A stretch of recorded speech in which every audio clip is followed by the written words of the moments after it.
കാസർഗോഡിലെ എന്റെ ശബ്ദം കേൾക്കുന്നവർ, ഓൺലൈനിലൂടെ ഈ ശബ്ദം ലോകത്തിന്റെ നാനാഭാഗത്തിരുന്ന് കേൾക്കുന്നവർ, ഞാൻ ചോദിക്കട്ടെ, എല്ലാ മനുഷ്യരും അള്ളാഹുവിനെ ആരാധിക്കുന്നവരാണോ? അല്ല. അള്ളാഹുവിനെ ധിക്കരിക്കുന്നവരുണ്ട്. എന്ത് അള്ളാഹ് എന്ന് ചോദിക്കുന്നവരുണ്ട്. അതൊക്കെ മരിച്ചിട്ടല്ലേ എന്ന് പറയുന്നവരുണ്ട്. അപ്പൊ നോക്കാമെന്ന് പറയുന്നവരുണ്ട്. രണ്ടാമതും കൊണ്ടുവരുമെന്ന് പറയുമ്പോ അതൊക്കെ അപ്പോഴല്ലേ, അപ്പൊ നമുക്ക് ആലോചിക്കാമെന്ന് പറയുന്നവരുണ്ട്. മുത്തുനബിയോട് പോലും അന്നത്തെ ആളുകൾ പറഞ്ഞു പോയ വാചകമുണ്ട് ഖുർആനിൽ. അവർ പറഞ്ഞ വാചകം എന്തെന്നറിയുമോ? ഈ നുരുമ്പിപ്പോയ എല്ലിന് ജീവൻ കൊടുക്കുമെന്നാണോ പറയുന്നത്?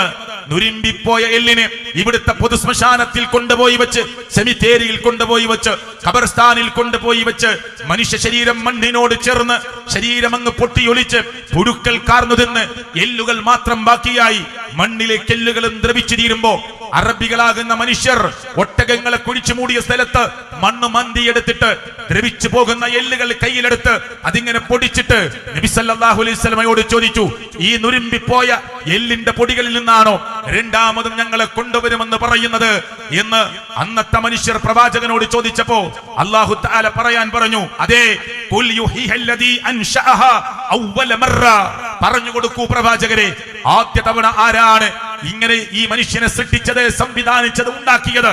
ആരാ ജീവൻ നൽകിയത്? അവൻ നൽകും. അന്ന് ഒരു രൂപവുമില്ലായിരുന്നു. ശിഹാബ് എന്ന് പറയുന്ന എന്റെ പ്രായം എത്രയാണോ അതിന്റെ 10 മാസമോ 1 വർഷമോ മുമ്പ് ഉമ്മയുടെ ഗർഭപാത്രത്തിലോ എവിടെയും ഞാനില്ല. ആരാ തെറിച്ചു വീണ ശുക്ലത്തിലെ കോടിക്കണക്കിന് ബീജത്തിൽ നിന്ന് ലക്ഷണമൊത്ത ബീജത്തെ എടുത്ത് ഉപ്പയുടെ മുതുകിൽ നിന്ന്, ശരീരത്തിൽ നിന്ന് തെറിച്ചു വീണതിൽ നിന്ന് ഉമ്മയുടെ അണ്ടവുമായി ചേർത്ത് ഗോളാകൃതി പ്രാപിച്ച് ഗർഭപാത്രത്തിന്റെ 1ാമത്തെ ഭിത്തി കോട്ടയുണ്ടാക്കി, 2ാമത്തെ ഭിത്തിക്ക് ദ്വാരമുണ്ടാക്കി, 3ാമത്തെ ഭിത്തിയിൽ അള്ളിപ്പിടിച്ചു കിടക്കുന്ന ഒരു നുത്തുഫത്താക്കി, ഒരു അലക്കത്താക്കി, ഒരു മുള്ളുകത്താക്കി ആരാണ് മാറ്റിയത്? ചോദിക്കൂ പ്രവാചകരെ. ഇപ്പോ നുരുമ്പിപ്പോയ എല്ലുകളെങ്കിലും ഉണ്ടല്ലോ. ഒന്നുമില്ലാത്ത അവസ്ഥയിൽ നിന്ന് ഈ മനുഷ്യനെ ആദ്യം സംവിധാനിച്ചവൻ ആരാ? അവൻ തന്നെ കൊണ്ടുവരും രണ്ടാമത് എന്ന് പറയൂ പ്രവാചകരെ എന്ന് അന്നത്തെ നിരീശ്വരത്വം പറഞ്ഞ ആളുകളോട് അള്ളാഹുവിന്റെ പ്രവാചകനോട് മറുപടി പറയാൻ പരിശുദ്ധ ഖുർആനിൽ പ്രിയപ്പെട്ടവരെ ഈ രംഗം നമുക്ക് കാണാൻ പറ്റും. അപ്പൊ ഞാൻ ഇതെന്തിനാ പറഞ്ഞത്? മനുഷ്യർ ചോദിക്കുന്ന ചോദ്യമാണ്. അനങ്കൂരിൽ മുസ്ലിങ്ങളല്ലാത്ത സഹോദരങ്ങളുണ്ട്. പലരും വിശ്വസിക്കുന്നത് എന്താ? മരിച്ചതോടുകൂടി എല്ലാം തീർന്നു പോകും, ഇങ്ങനെ അവസാനിച്ചു പോകും. കാശ്മീരിന്റെ പരിസര പ്രദേശത്ത് നടക്കുന്ന ചർച്ചകളും അപകടങ്ങളും സ്ഫോടനങ്ങളും നമ്മൾ കേട്ടില്ലേ? പ്രതികളെ പിടിച്ചോ? ഇല്ല. പ്രതികളെ കിട്ടിയോ? ഇല്ല. ചർച്ച നടക്കുകയാണ്, അന്വേഷണം നടക്കുകയാണ്. അവിടുത്തെ സുരക്ഷിതത്വം എങ്ങനെ നഷ്ടപ്പെട്ടു? ചർച്ച ചെയ്യേണ്ടതാണ്. അവിടുത്തെ സുരക്ഷിതത്വം ഏർപ്പാട് ചെയ്യേണ്ടവർ എവിടെയായിരുന്നു? ചർച്ച ചെയ്യേണ്ട കാര്യമാണ്. നിൽക്കട്ടെ, പ്രതികളെ കിട്ടിയില്ലെന്ന് വെച്ചോളൂ, പ്രതികളെ കിട്ടിയില്ലെന്ന് വെച്ചോളൂ. എങ്കിൽ അവിടെ മരിച്ചു വീണ മനുഷ്യരുടെ കുടുംബത്തിന്, അതേ, ഈ കൊന്നു തീർത്ത മനുഷ്യർക്ക് ആര് കൊടുക്കും ശിക്ഷ? ആരാ കൊടുക്കുക? ലോകമഹായുദ്ധത്തിന്റെ ചരിത്രങ്ങളെ ഗൂഗിളിൽ സെർച്ച് ചെയ്ത് നോക്കൂ നിങ്ങൾ. നാഗസാക്കിയിലും ഹിരോഷിമയിലും ഇന്നും ജനിച്ചു വീഴുന്ന കുഞ്ഞുങ്ങൾക്ക് അംഗവൈകല്യമുണ്ട്, ഇല്ലേ? ചരിത്രം ഓർമ്മപ്പെടുത്തുന്നില്ലേ? അംഗവൈകല്യത്തോടു കൂടിയാണ് ജനിച്ചു വീഴുന്നത്. എൻഡോസൾഫാനിന്റെ പേര് പറഞ്ഞിട്ട് ഈ കാസർഗോഡിന്റെ പരിസരത്തില്ലേ പ്രയാസങ്ങള്? ഞാൻ ചോദിക്കട്ടെ, അന്ന് ലോകമഹായുദ്ധത്തിൽ അണുബോംബ് വർഷിപ്പിച്ചവർക്ക് പ്രതികൾക്കാരും ശിക്ഷ കൊടുത്തിട്ടില്ലെങ്കിൽ, ആയിരക്കണക്കിന്, 10,000-കണക്കിന്, ലക്ഷക്കണക്കിന് മനുഷ്യരെ കൊന്നു തീർത്തവർക്ക് ആരാ പ്രിയപ്പെട്ടവരെ ശിക്ഷ കൊടുക്കുക? ആര് കൊടുക്കും? ഒന്നും അറിയാത്ത 3-4 വയസ്സുള്ള പെൺകുട്ടിയെ ഒരു ബിൽഡിങ്ങിന്റെ പിറകുവശത്തേക്ക് കൂട്ടിക്കൊണ്ടുപോയി, പെണ്ണെന്തെന്നറിയാത്ത, സ്ത്രീത്വമറിയാത്ത, സ്ത്രീണഭാവമറിയാത്ത, ലൈംഗികതയെ കുറിച്ചറിയാത്ത 4 വയസ്സ് മാത്രം പ്രായമുള്ള പെൺകുട്ടിയെ ക്രൂരമായി ബലാത്സംഗം ചെയ്ത് ആ കുട്ടിയുടെ ആന്തരിക അവയവം പൊട്ടി ചോര വാർന്നൊലിച്ച് കുഞ്ഞ് മരിച്ചു കേരളക്കരയിൽ വർഷങ്ങൾക്ക് മുമ്പ്. അവനെ, പ്രതിയെ ഇവിടുത്തെ കോടതിക്ക് ശിക്ഷിക്കാൻ പറ്റിയിട്ടില്ലെങ്കിൽ ആര് കൊടുക്കും ശിക്ഷ? ഈ ചോദ്യത്തിന് ഉത്തരമാണ് അൽ ഇസ്ലാം. ഇന്നദ്ദീന ഇൻദല്ലാഹിൽ ഇസ്ലാം. പടച്ചവന്റെ കോടതി വരാനുണ്ട്. ഏത് കെങ്കേമന്മാരും രക്ഷപ്പെട്ടിറങ്ങിപ്പോയാലും, ഏത് സൗമ്യയെ തള്ളിക്കളഞ്ഞവർ ജയിലിന്റെ അറകളിലേക്ക് മെലിഞ്ഞൊട്ടി പോയിട്ട് നല്ല നല്ല ഗോവിന്ദച്ചാമിമാർ തടിച്ചു കൊടുത്ത് പുറത്തു വന്നിട്ടുണ്ടെങ്കിൽ നിന്നെയൊക്കെ കൊല്ലിക്ക് പിടിക്കുന്ന ഒരു ദിവസം വരാനുണ്ട്, ഒരു കോടതി വരാനുണ്ട് എന്ന് ലോകത്തോട് ഉറക്കെ വിളിച്ചു പറയുന്നു ഇസ്ലാം. ലോകത്തോട് ഉറക്കെ വിളിച്ചു പറയുന്നു. ആരാരുമില്ലാത്ത പാവപ്പെട്ട അമ്മ താമസിക്കുന്ന വീട്ടിലേക്ക് കൊടും ക്രൂരത ചെയ്തിട്ട് അവിടുത്തെ ധനം മോഷ്ടിച്ചെടുത്തിട്ട് അമ്മയുടെ ശരീരത്തിലേക്ക് കുന്തവും കത്തിയും കുത്തിയിറക്കിയവർ, അല്ലേ, തലയടിച്ചു പൊട്ടിച്ചവർ, പ്രതികളെ കിട്ടിയിട്ടില്ലെങ്കിൽ ആര് കൊടുക്കുമടോ അവർക്ക് ശിക്ഷ എന്ന ചോദ്യത്തിന് ഉത്തരമില്ല. ഇസ്ലാമിൽ ഉത്തരമുണ്ട്. അതിനാണ് അള്ളാഹുവിന്റെ കോടതി. ഇവിടുത്തെ കോടതിയിൽ തെളിയിക്കപ്പെടാത്ത പലതും തെളിയിക്കപ്പെടുന്ന കോടതിയാണ്. അനീതി ഒരിക്കലും സംഭവിക്കാത്ത കോടതിയാണ്. അതുകൊണ്ടൊരു കോടതി അനിവാര്യമാണ്. ഒരു കോടതി അനിവാര്യമാണ്. ആ കോടതിയിൽ രക്ഷയും ശിക്ഷയും ലഭിക്കുന്ന കോടതിയാണ്. സ്വർഗ നരകങ്ങൾ നിശ്ചയിക്കുന്ന കോടതിയാണ്. ആ സ്വർഗലോകത്തേക്ക് പോകാൻ അള്ളാഹു വെക്കുന്ന ഡിമാൻഡാണ് അവനെ മാത്രം ആരാധിക്കുക എന്നത്. എന്നെ കേൾക്കുന്ന മുസ്ലിങ്ങളോട് ഞാൻ പ്രത്യേകിച്ച് പറയുന്നു. എന്നാൽ മുസ്ലിങ്ങളെ അഞ്ചു നേരം കൈകെട്ടി നിന്ന് നെഞ്ചത്താണോ നെഞ്ചിന് താഴെയാണോ ചർച്ചയിലേക്കൊന്നും ഞാൻ പോകുന്നില്ല. കൈകെട്ടി നിന്നിട്ട് മുസ്ലിം ഉമ്മത്തെ നമ്മൾ പറയുന്ന ഒരു പ്രഖ്യാപനമുണ്ട്, പ്രതിജ്ഞയുണ്ട്. എന്താണ് ആ പ്രതിജ്ഞ എന്നറിയുമോ? അൽഹംദുലില്ലാഹി റബ്ബിൽ ആലമീൻ എന്ന് പറഞ്ഞിട്ട് അല്ലാഹനെ സ്തുതിച്ചു. നീയാണ് റഹീം എന്ന് പറഞ്ഞു, നീയാണ് റഹ്മാൻ എന്ന് പറഞ്ഞു, നീയാണ് പ്രതിഫല നാളിന്റെ ഉടമസ്ഥൻ എന്ന് പറഞ്ഞു. റബ്ബിനെ വാഴ്ത്തി പുകഴ്ത്തി പ്രകീർത്തിച്ചു, സ്തുതികീർത്തനം അർപ്പിച്ചു.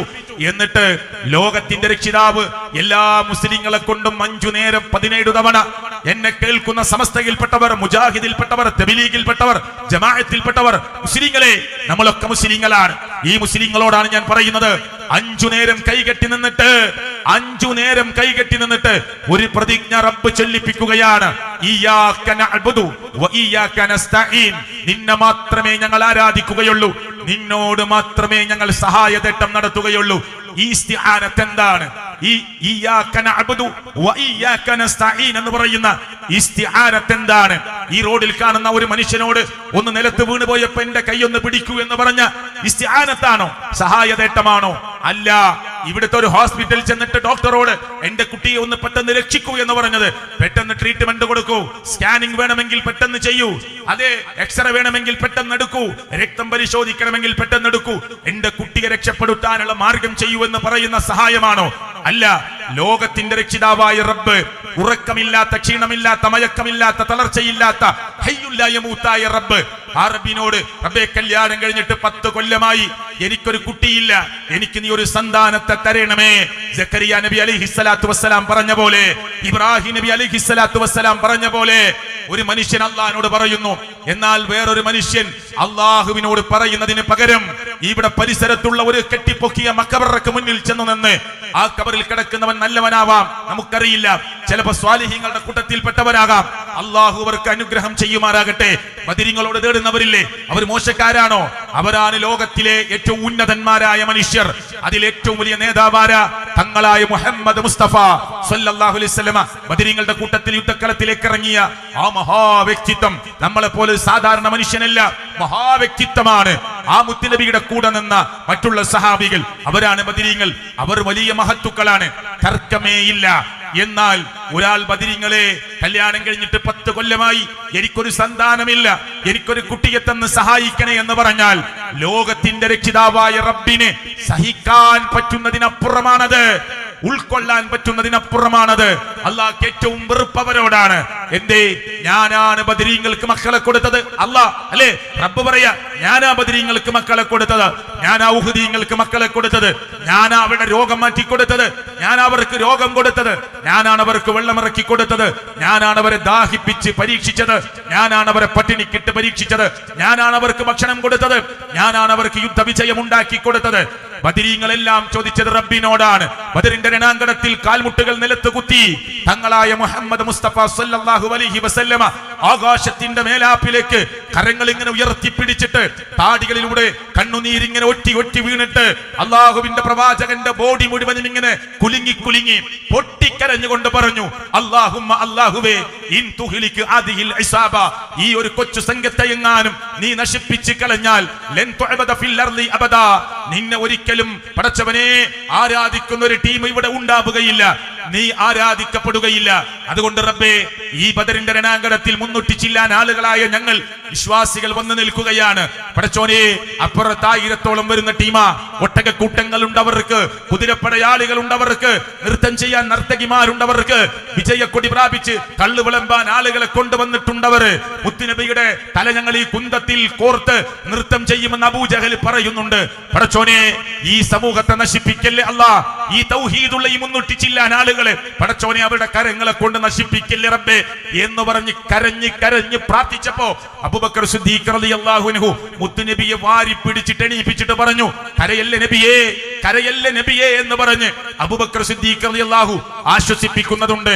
ആരോടാ ദുആ ചെയ്തത്? ലോകത്തിന്റെ രക്ഷിതാവായ റബ്ബിനോട്. എന്നിട്ട് അനങ്കൂരിലെ മുസ്ലിങ്ങളെ, നിങ്ങൾ എന്നെ കേൾക്കുന്നുണ്ട്, ദൂരെ നിന്നോ അടുത്തു നിന്നോ കേൾക്കുന്നുണ്ട്, ആ ബദരീങ്ങൾ അല്ലാഹുവിനോടാ ദുആ ചെയ്തത്. എന്നിട്ട് നമ്മളോ നമ്മുടെ പ്രശ്നങ്ങൾ ബദരീങ്ങളോട് പറയുന്നു, ഉഹ്ദീങ്ങളോട് പറയുന്നു. നാഗൂരിലോ എറുവാടിയിലോ അജ്മീറിലോ മുത്തുപേട്ടയിലോ കിടക്കുന്ന തിരുവനന്തപുരത്ത് ഭീമാ ഉമ്മാച്ച മുതൽ കടുവാപ്പള്ളി മുതൽ ഇങ്ങ് കാസർഗോഡിന്റെ അഗ്രഭാഗത്ത് കിടക്കുന്ന ഏതെങ്കിലും മക്ബറകളിൽ കിടക്കുന്നവർ, അങ്ങ് മംഗലാപുരത്തിന്റെ ബോർഡറുകളിൽ കിടക്കുന്ന ഏതെങ്കിലും മക്ബറകളിൽ കിടക്കുന്നവർ, അവരെ കുറിച്ചൊന്നും നമ്മൾ പറയുന്നില്ല. ചിലപ്പോൾ കബറിൽ കിടക്കുന്നവർ നല്ലവരാകാം, അതൊന്നും തീരുമാനിക്കേണ്ടത് നമ്മളല്ല. പക്ഷെ അവരോട് ചോദിക്കാൻ ആരാണ് മുസ്ലിങ്ങളെ നമുക്ക് അവകാശം തന്നത്? അവരോട് സങ്കടം പറയാൻ ആരാണ് മുസ്ലിങ്ങളെ നമുക്ക് അവകാശം തന്നത്? അവരോട് ദുആ ചെയ്യാൻ ആരാണ് മുസ്ലിങ്ങളെ നമുക്ക് അവകാശം തന്നത്? ഇത് പറഞ്ഞിട്ട് മുമ്പേ ആളുകൾ പോയിരുന്നു, മഹത്തുക്കളായ ആളുകളുടെ ഖബറിടങ്ങൾ തേടിക്കൊണ്ട്, മഹത്തുക്കളായ ആളുകളെയും മനസ്സിൽ കോർത്തു വെച്ചുകൊണ്ട് മുൻഗാമികൾ പോയപ്പോ ഖുർആനിലെ 39-ാം അധ്യായം സൂറത്ത് സുമറിലെ 3-ാമത്തെ വചനത്തിലൂടെ, 10-ാം അധ്യായം സൂറത്ത് യൂനിസിലെ 18-ാമത്തെ ആയത്തിലൂടെ, 26-ാം അധ്യായം സൂറത്ത് ശുഅറാഇന്റെ 71 മുതൽ 74 വരെയുള്ള വചനങ്ങളിലൂടെ അരുത് എന്ന് അല്ലാഹു തആല ലോക മുസ്ലിങ്ങളോട് പ്രഖ്യാപിച്ചത് മറന്നുപോയോ മുസ്ലിങ്ങളെ നിങ്ങൾ? ഖുർആനിലെ 39-ാം അധ്യായം സൂറത്ത് സുമറിലെ 3-ാമത്തെ ആയത്തിൽ അല്ലാഹു പറഞ്ഞു, മാ നഅബ്ദുഹും ഇല്ലാ ലിയുഖർരിബുനാ ഇലല്ലാഹി സുൽഫാ. ഇന്ന് നമ്മുടെ നാട്ടിൽ നിന്ന് ഉമ്മമാരും ഉപ്പമാരും ഖബറുകൾ സിയാറത്ത് ചെയ്യാൻ വേണ്ടി മാത്രമല്ല പോകുന്നത്, അതിന് പോകണം. സിയാറത്ത് ഇസ്ലാമിൽ ഉള്ളതാണ്. സിയാറത്ത് ചെയ്യണം, ഖബറാളികൾക്ക് സലാം പറയണം, ഖബർ നോക്കി കാണണം. ഖബറിന്റെ അടുത്ത് ചെന്ന് നിന്ന് വാപ്പാന്റെ ഖബർ, ഉമ്മാന്റെ ഖബർ, കുടുംബത്തിന്റെ ഖബർ, മുഅ്മിനിന്റെ ഖബർ, അവർക്ക് വേണ്ടി നിങ്ങൾ ദുആ ചെയ്തോളൂ, അല്ലാഹുവിനോട് പ്രാർത്ഥിച്ചോളൂ. ഇതിനൊന്നും കുഴപ്പമില്ല. സിയാറത്ത് ചെയ്യുന്നത് എന്തിനാ? ഫഇന്നഹാ തുദക്കിറുകുമുൽ ആഖിറ. അല്ലാഹുവിന്റെ പ്രവാചകൻ പറഞ്ഞതാ, നിങ്ങൾക്ക് പരലോകബോധം ഉണ്ടാക്കാനാ. ഫഇന്നഹാ തുദക്കിറുൽ മൗത, അത് നിങ്ങൾക്ക് മരണബോധം ഉണ്ടാക്കി തരാനാ. അപ്പൊ ഖബർ സിയാറത്ത് ചെയ്യുന്നത് പരലോകബോധം ഉണ്ടാകാനാ. ഖബർ സിയാറത്ത് ചെയ്യുന്നത് പരലോകബോധവും മരണബോധവും ഉണ്ടാകാനാ. അതിനാണോ നമ്മുടെ നാട്ടിലെ മുസ്ലിങ്ങൾ ഇന്ന് സിയാറത്ത് ചെയ്യുന്നതല്ല. നല്ല പണ്ഡിതന്മാരെന്ന് അവകാശപ്പെടുന്നവർ ഖബറിന്റെ മുമ്പിൽ ചെന്ന് നിന്ന് അവരുടെ കൂടെ സിയാറത്തിന് വന്നവരെ പിറകിൽ നിർത്തിയിട്ട് പണ്ഡിതനായി അറിയപ്പെടുന്ന ആള് പറയാ, ഞാൻ ആരുടെയും പേര് പറയാൻ ആഗ്രഹിക്കുന്നില്ല. ആ പണ്ഡിതൻ പറയാ ഖബറിൽ കിടക്കുന്ന ആളോട്, ഉപ്പാ ഞങ്ങൾ എത്ര ദൂരത്തുനിന്ന് വന്നതാ നിങ്ങൾക്കറിയില്ലേ? ഉപ്പാപ്പ എത്ര സമയമായി വന്ന് ഞങ്ങൾ വന്നത് എന്ന് നിങ്ങൾക്കറിയില്ലേ? കുറെ ആളുകൾ ഇപ്പൊ വന്നിട്ടുണ്ട്, ഇനിയും വരാനുണ്ട്, ഇനിയും കുറെ ആളുകൾ ഇവിടെ എത്താനുണ്ട്. ഞങ്ങൾ താൽക്കാലികമായി പോവുകയാണ്. ഞങ്ങളുടെ മനസ്സിന്റെ വേദന നിങ്ങൾക്കറിയില്ലേ? ഞങ്ങൾക്ക് ആവശ്യമുള്ളത് നിങ്ങൾക്കറിയില്ലേ? ഖബറിലെ പ്രശ്നങ്ങൾ ഉപ്പാപ്പ നിങ്ങൾക്കറിയില്ലേ? ഞങ്ങളെ ഖബറിൽ നിന്ന് രക്ഷപ്പെടുത്തണം, പരലോകം രക്ഷപ്പെടുത്തി തരണം, ഞങ്ങൾക്ക് സ്വർഗം വാങ്ങിത്തരണം. ഇത് മനുഷ്യരോട് പറയാൻ, അള്ളാഹുവിന്റെ പടപ്പുകളോട് പറയാൻ അള്ളാഹുവിന്റെ മതത്തിൽ എവിടെയാണ് നമുക്ക് അനുവാദം തന്നിട്ടുള്ളത്? അള്ളാഹുവിനോടല്ലാതെ പിന്നെന്താണ് പ്രാർത്ഥന? പിന്നെ അള്ളാഹുവിലേക്ക് മാത്രമെന്ന് പറയുന്നത് എന്താണ്? ഇത് ഖബറാളിയോട് ചോദിക്കാൻ പറ്റുമെങ്കിൽ, എന്റെ പ്രശ്നം ഈ ഖബറിൽ കിടക്കുന്ന നിങ്ങൾ അറിയുന്നില്ലേ എന്ന് പറഞ്ഞിട്ട് കുട്ടിയുടെ കാര്യം, ഭാര്യയുടെ കാര്യം, ഉമ്മയുടെ കാര്യം, ബാപ്പയുടെ കാര്യം, സ്വർഗത്തിന്റെ കാര്യം, ഖബറിന്റെ കാര്യം, നരകത്തിന്റെ കാര്യം ഒക്കെ ഈ ഖബറാളിയോട് പറയാൻ പറ്റുമെങ്കിൽ, പ്രിയപ്പെട്ടവരെ, പിന്നെ എന്താണ് നമുക്ക് പ്രത്യേകിച്ച് പറയാനുള്ളത്? പിന്നെ എന്താണ് റബ്ബിനോട് പ്രത്യേകിച്ച് പറയാനുള്ളത്? പ്രത്യേകിച്ചൊന്നും അള്ളാഹുവിലേക്ക് മാത്രമായി വെക്കാനില്ല. പിന്നെ എന്താണ് മുസ്ലിങ്ങളുടെ വഹ്ദാനിയത്ത്, തൗഹീദ് എന്ന് പറഞ്ഞാൽ അത് തകർന്നു പോകാതിരിക്കാൻ പല ന്യായങ്ങളാണ് മുസ്ലിങ്ങളിൽ പെട്ടവർ തന്നെ പറഞ്ഞു കൊടുക്കുന്നത്.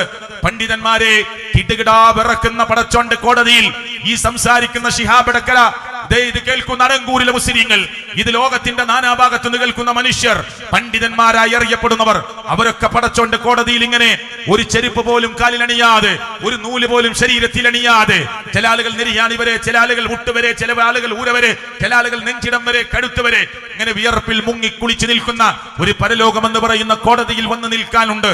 കിടുകിടാ വിറക്കുന്ന കോടതിയിൽ, തൊലികൾ സാക്ഷി പറയുന്ന കോടതിയിൽ, കാലുകൾ സാക്ഷി പറയുന്ന കോടതിയിൽ, കൈകാലുകൾ സംസാരിക്കുന്ന കോടതിയിൽ, ചുണ്ടുകൾക്ക് സീല് വെക്കുന്ന കോടതിയിൽ പാവപ്പെട്ട മനുഷ്യർ പറയും, പടച്ചവനെ, ഇവരാണ് ഞങ്ങളെ പിഴപ്പിച്ചു കളഞ്ഞത്, ഇവരാണ് ഞങ്ങളെ വഴിതെറ്റിച്ചു കളഞ്ഞത് എന്ന് പറഞ്ഞ് നേതാക്കന്മാർക്കെതിരെ, പണ്ഡിതന്മാർക്കെതിരെ വിരൽ ചൂണ്ടുന്ന ഒരു പരലോകമുണ്ട് എന്ന് അള്ളാഹുവിന്റെ ഖുർആൻ താക്കീത് ചെയ്തതാണ്. അത് നമ്മുടെ മനസ്സിൽ ഓർമ്മ വരണം. അതുകൊണ്ട് പറഞ്ഞു കൊടുക്കണം. 39-ാം അധ്യായം സൂറത്ത് സുമറിലെ 3-ാമത്തെ ആയത്തിൽ, മാ നഅബ്ദുഹും ഇല്ലാ ലിയുഖർരിബുനാ ഇലല്ലാഹി സുൽഫാ, അള്ളാഹുവിലേക്ക് ഒരടുപ്പം അടുപ്പിക്കാൻ വേണ്ടിയല്ലാതെ ഞങ്ങൾ ഇവരെ ആരാധിക്കുന്നില്ല എന്നാണ് അന്നത്തെ ആളുകൾ പറഞ്ഞ ന്യായം. അത് പറയരുത് എന്നാണ് ഖുർആൻ പറഞ്ഞത്. ഇവരൊക്കെ വലിയ മഹത്തുക്കള. ഈ ഖബറിൽ കിടക്കുന്നവര് അള്ളാഹുവിലേക്ക് ഞങ്ങളെ അടുപ്പിക്കും. അതുകൊണ്ട് റബ്ബിലേക്ക് ഞങ്ങൾ അടുപ്പിക്കാൻ, നമ്മൾ പാപികളാണ്, ദോഷികളാണ്, കുറ്റം ചെയ്തവരാണ്, തെറ്റ് ചെയ്തവരാണ്, നമ്മൾ റബ്ബിൽ നിന്ന് അകന്നവരാണ്, ഇവർ അള്ളാഹുവിലേക്ക് അടുത്തവരാണ്. അതുകൊണ്ട് ഇവരോട് പറഞ്ഞാൽ ഇവർ അള്ളാഹുവിലേക്ക് നമ്മൾ അടുപ്പിക്കും.